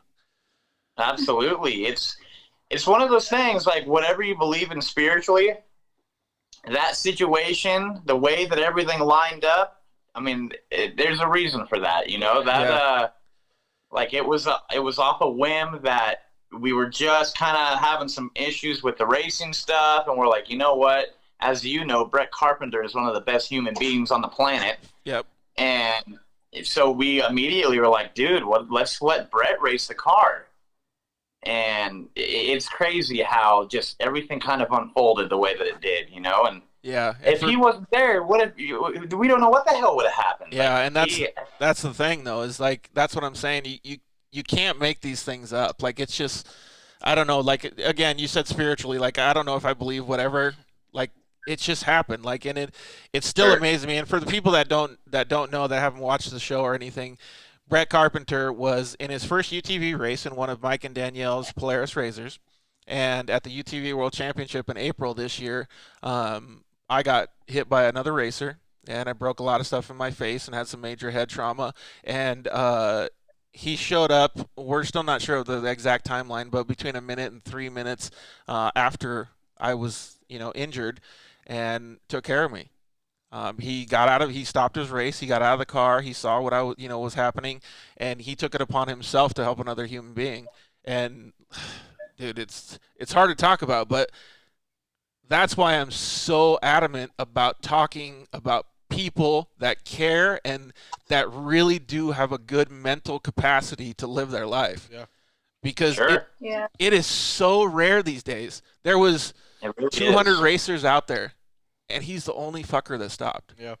And I know it's almost sickening. Yeah, I know that was kind of crazy to me too when I heard that, but I don't know, it's weird, and it thank was God that he some did, weird, though, crazy man. way meant to be that he was there. and like I said, it just happened. And thank God for him. You know, props to him. He's like you said, one of the best human beings on the planet.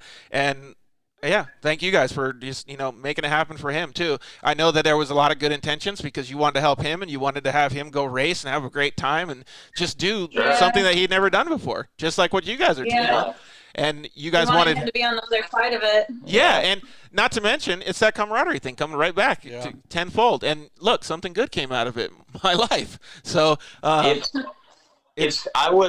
I crashed in 2016 in Laughlin, I was on the freaking ride of my life, man. And RJ, I had just passed RJ in the pits. Yep. And I'm pretty sure on time I was in first. If I wasn't in first, I was freaking right around there. Yeah.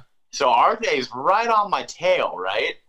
And I spotted it really bad, hit my head, and didn't know where the hell I was. And again, he was the only one that stopped. And RJ Anderson is one of the most well-known people in off-road racing, period. Right.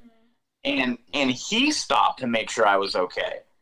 And he thought I was okay. I mean, I was a little delirious, didn't know where the hell I was, but I gave him like a nod or whatever, and he took off. But it again, like we're lucky that these people exist, because what the hell happens if he's not there, if Brett's not there, or if you weren't conscious, or if something was worse, then he didn't check on you. He waited to make sure that you were okay. Yeah, when you see the video that they had on TV, he literally came, like I was on my side, and he came right up to the windshield, driver to drive, like he was in the car still. And the second he got wind that I was moving and I was okay, he left. Right, but he like did the right thing. I could have been out. Yeah. Yeah, he didn't know what he was rolling up on. No, exactly. The same thing with Brett. He had no idea what he was getting into, and life is mysterious, isn't it?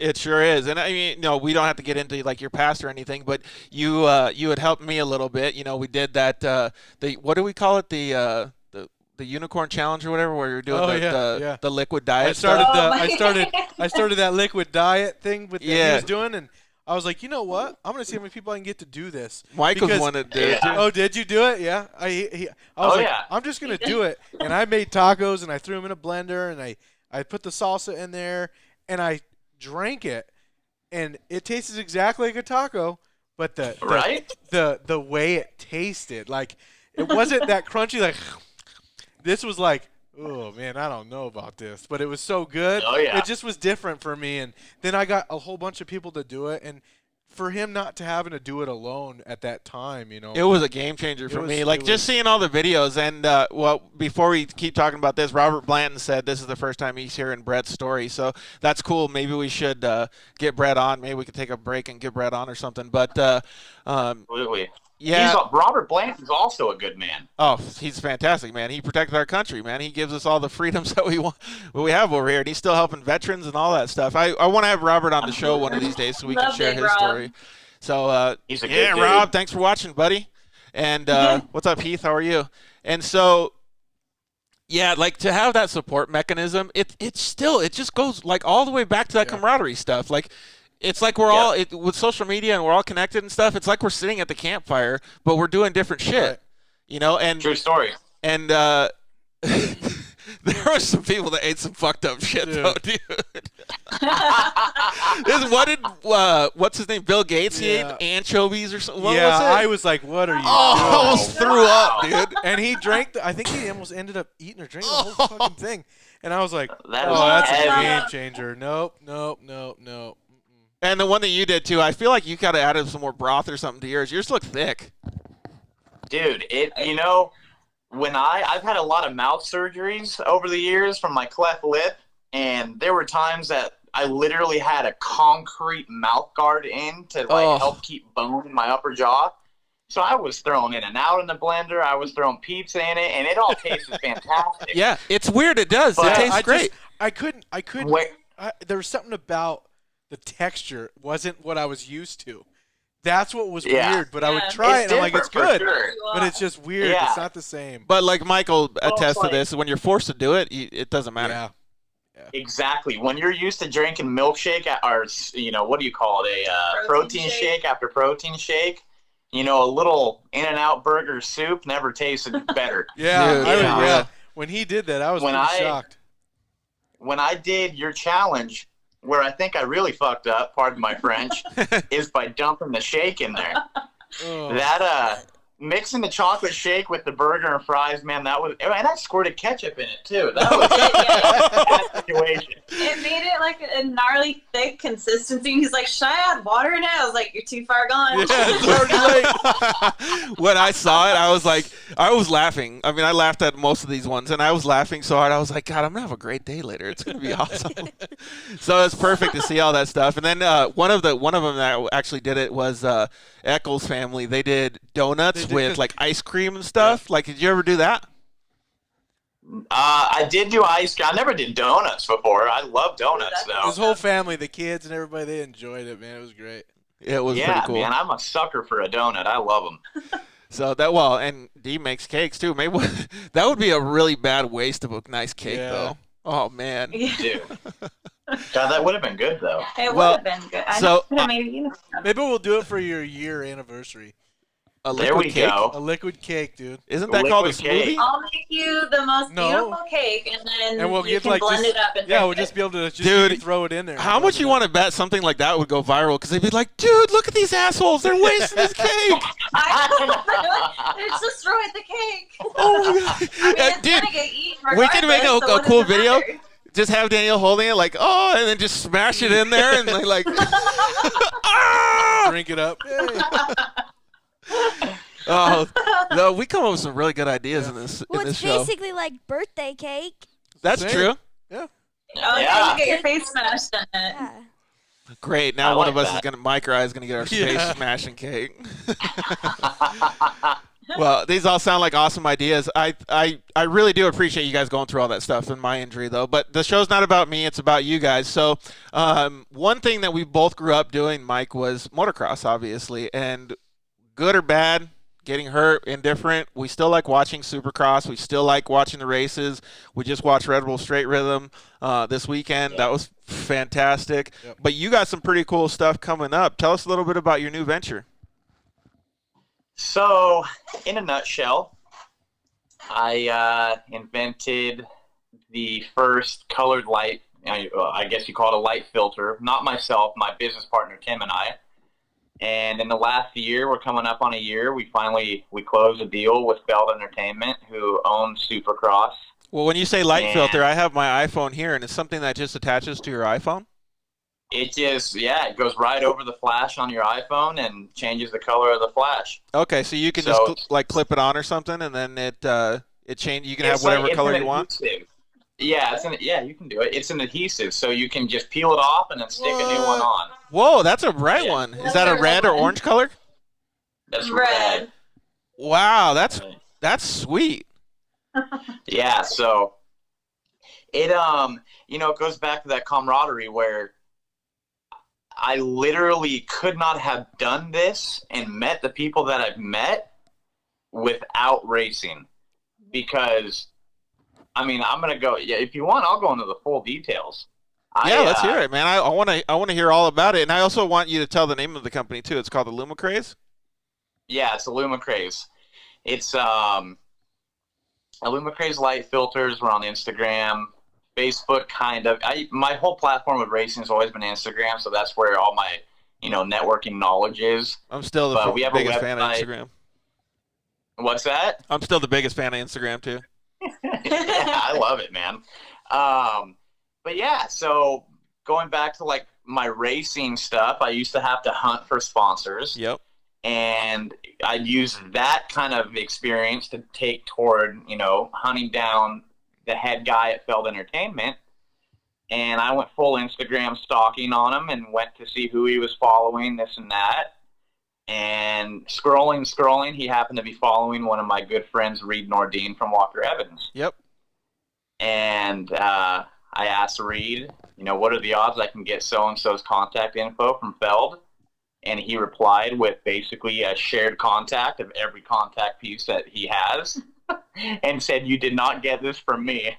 That's the way most of those good contacts work. Yep. So this is the first time I've actually told that story. So again, I didn't hear who you got it from. I don't know who it was. Yeah, no one, right?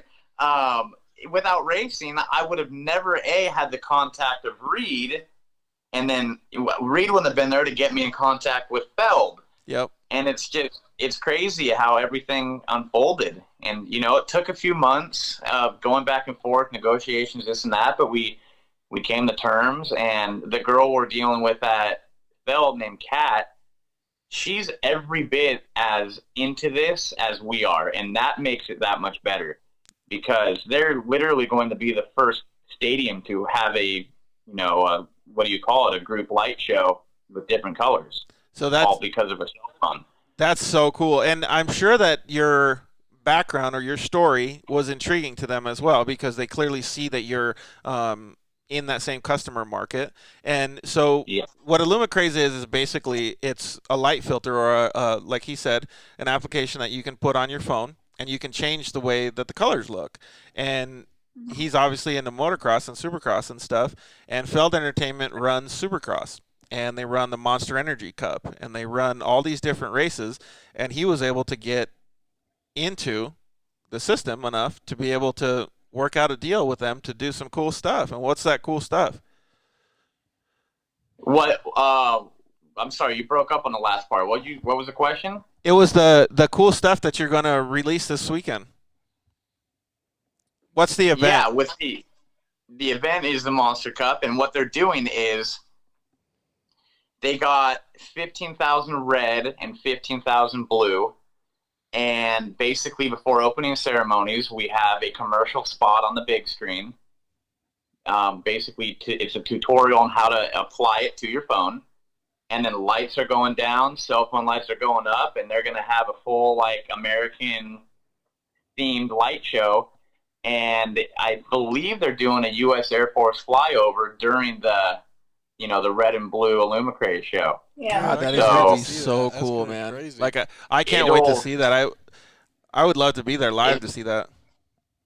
Yeah, man. It's we've done some tests and gone to different places, but this will be by far the biggest atmosphere that we'll be able to see this in.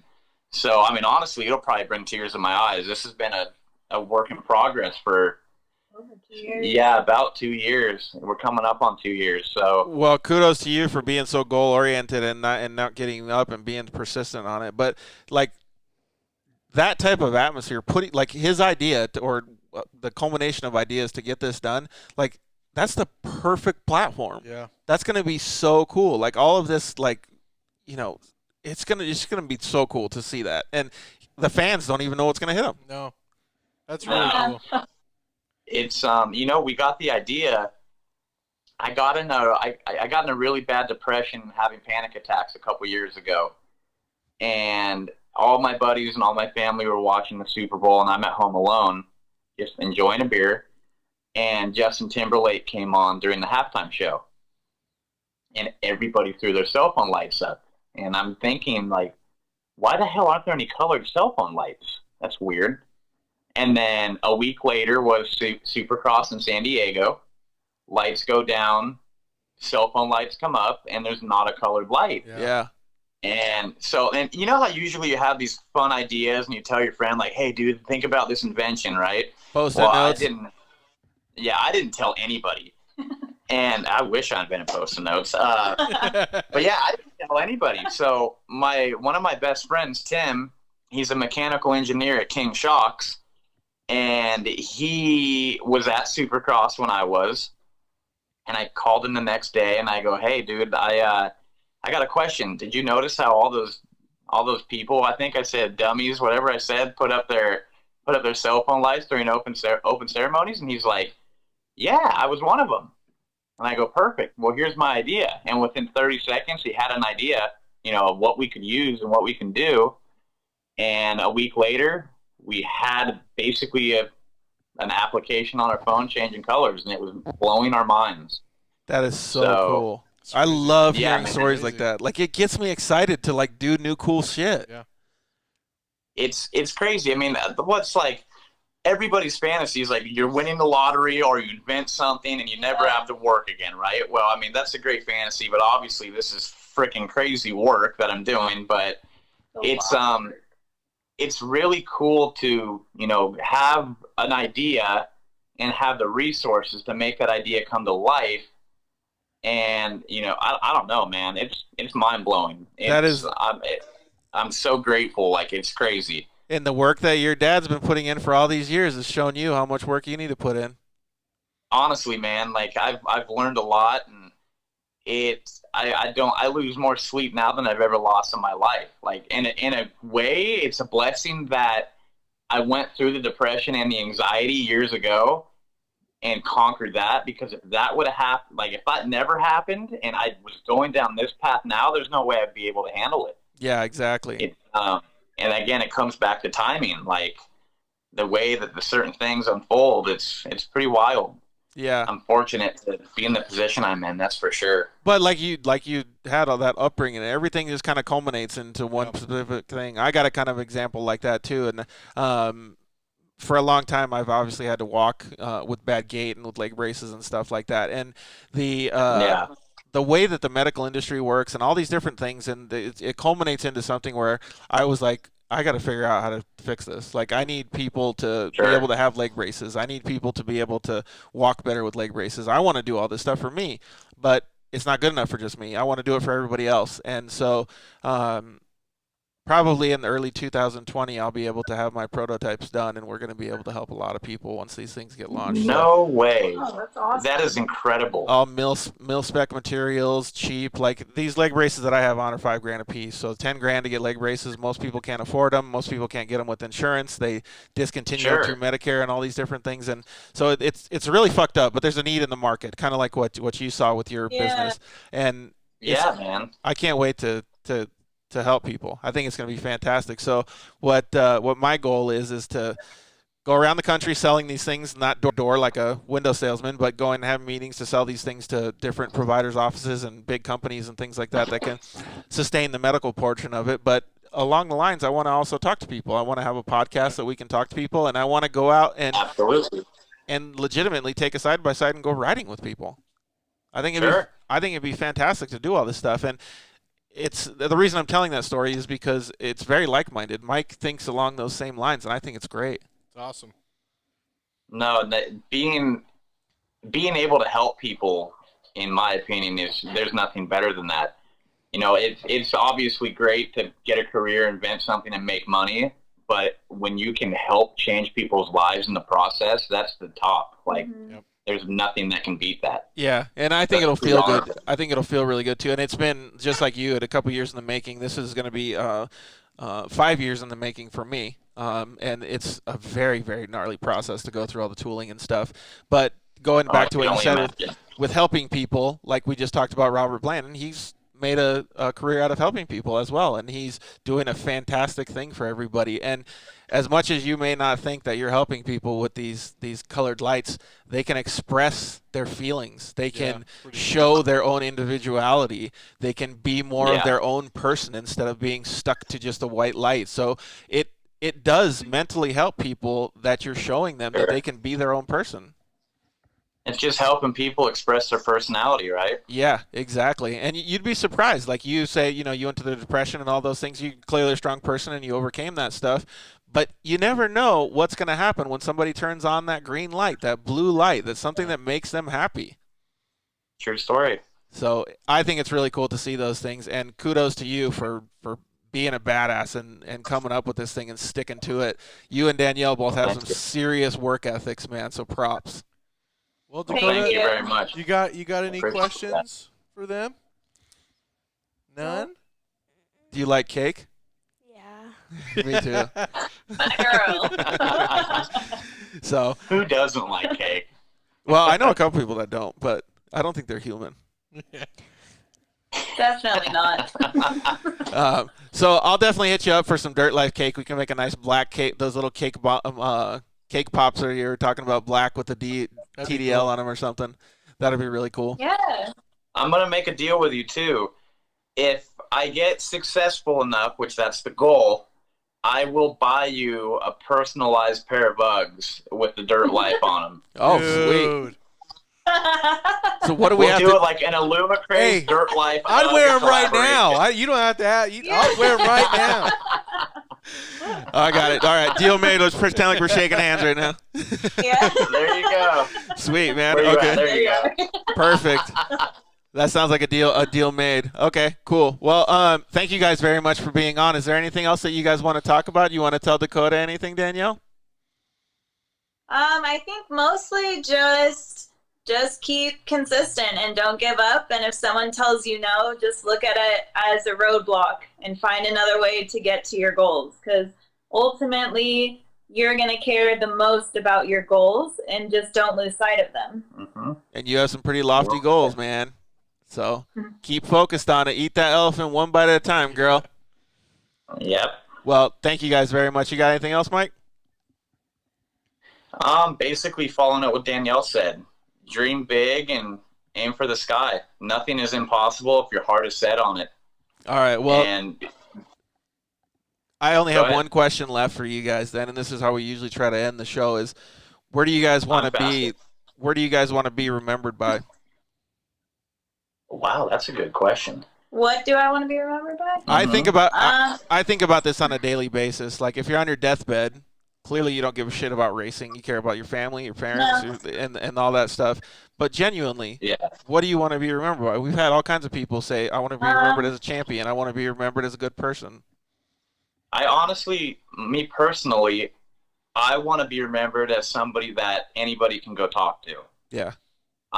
Being vocal about my situation with depression and panic attacks and anxiety, it saved my life because I was able to talk to people and tell them how I was feeling. So if I can be that guy to help somebody who's dealing with the same stuff, if it's one person, if it's a million people, I would love to be remembered as a guy that you could come talk to when you were in need. Yep.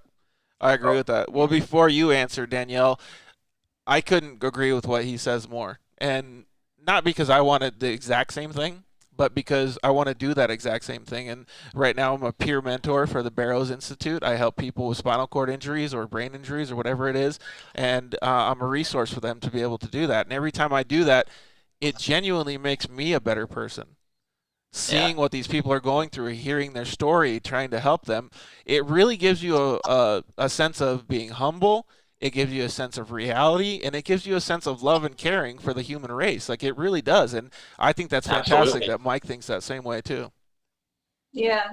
I definitely think that I want to be remembered as along the same lines, but like, a kind soul. And again, just somebody who people feel comfortable with going to or being around, or, I just want everyone, and it sounds like super cliche, but I want everyone to be happy. And I just I don't know, that's kind of my mentality. When I walk into a room, if I see someone sitting alone, sad in a corner, I want to be remembered as the person where I'm going to go sit next to them and make them have a good time. And I think that's kind of the same thing that I'm striving to be, is just helping people. And, I've been helping out a lot with dog rescues lately and helping animals and things like that. And just, being somebody who is remembered for being a good person, all around. That makes a lot of sense, because there's having those good souls and those good qualities. Like what she's saying is she can sense a hurt soul in the room kind of thing. You know what I mean? And she probably does it without even noticing. I bet you she goes into some of her clients' offices or whatever, and maybe just brightens up somebody's day. And maybe it did have an adverse effect. Maybe they didn't have depression that night because they had a good day. You know what I mean? And those types of traits make a big difference on humanity as a whole. Absolutely, yeah. And I think we should, tell Dakota too that humility and being humble and being a good person in your racing is almost more important than winning. Like, you don't know how many friends that you'll have in 10 years from now being a professional rider that'll be like, oh, I love her so much. She was such a good person her whole life. Yeah. She wasn't a jerk racer. Like she has such a good heart. So people aren't really going to remember what race you won, what race you didn't win, but they are going to remember if you got off the track and gave them a hug, or if you helped them when they broke down, or if you're always there and supporting them. That's what people remember. Absolutely. Yep. And sponsors pick up on that too. Exactly. Yeah, 100%. That's a really good thing. So maybe, your dad teaches you a lot. Maybe you teach him, that, Dad, I just want to be a good person. Let's just do it. Dad, I washed your truck. Ooh. You didn't even know. There you go. Dad, I washed your truck for you. Be a good person and make us tacos. Hey, don't feel bad. I don't think I've ever washed my dad's truck.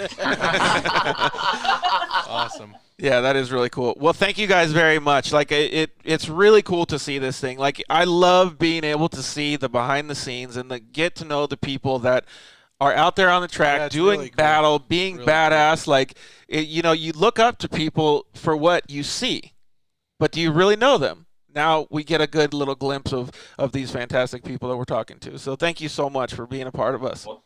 Thank you so much for having us. Yeah, thank you for the kind words. Yeah. No problem. Well, unfortunately we didn't get to talk to Brent. Let's both call him tomorrow, send him a nice text message. He's a badass dude. Yeah. Shout out to Brett Carpenter. Yeah. Shouts out. So Brett's a good dude for sure. Well, we love you guys, and thank you so much for being on the show with us. Love you too. Have a good night. Thank you so much. We'll see you later. See ya. Well, that was a pretty good one, huh? That was I like that. I'm really liking this, talking to and hearing their backstories and where they're going and what their goals are. And it's really, really cool. It really is like mind-boggling to me to see like these things happen. Yeah. With people, like everybody has their own story. Dakota's building her story right now. Like I can't wait. What if we're still doing this in 10 years and we're gonna hear like all of the different successes and all of the different things that she's gone through, all of the different experiences she had with her family, and it's just so cool. Like it is, and it all goes back to why we started the show. Like the dirt life, that's giving people so much awesomeness in their life. I love it, man. Well, thank you for everybody that watched tonight. We love all you guys. Keep sharing it, keep commenting, keep liking it. Show as many people as you can. We want to get this show as big as possible for you guys. We love talking to you guys, and we love sharing all of these awesome stories with our guests with you guys. Thank you, Dakota, for coming in. Thank your dad for coming in. Thank you to all of our sponsors, Shock Therapy, Rigid Industries, Soldier Racing Products, Fuel Wheels, and, of course, Solderweld. We really appreciate it, guys. Thank you so much. We will see you guys next week. Love ya. You've been listening to The Dirt Life Show with George Hamill and Cody Sanders. No desert tortoises were harmed during the production of this episode. However, a cat threw up and somebody shot a duck.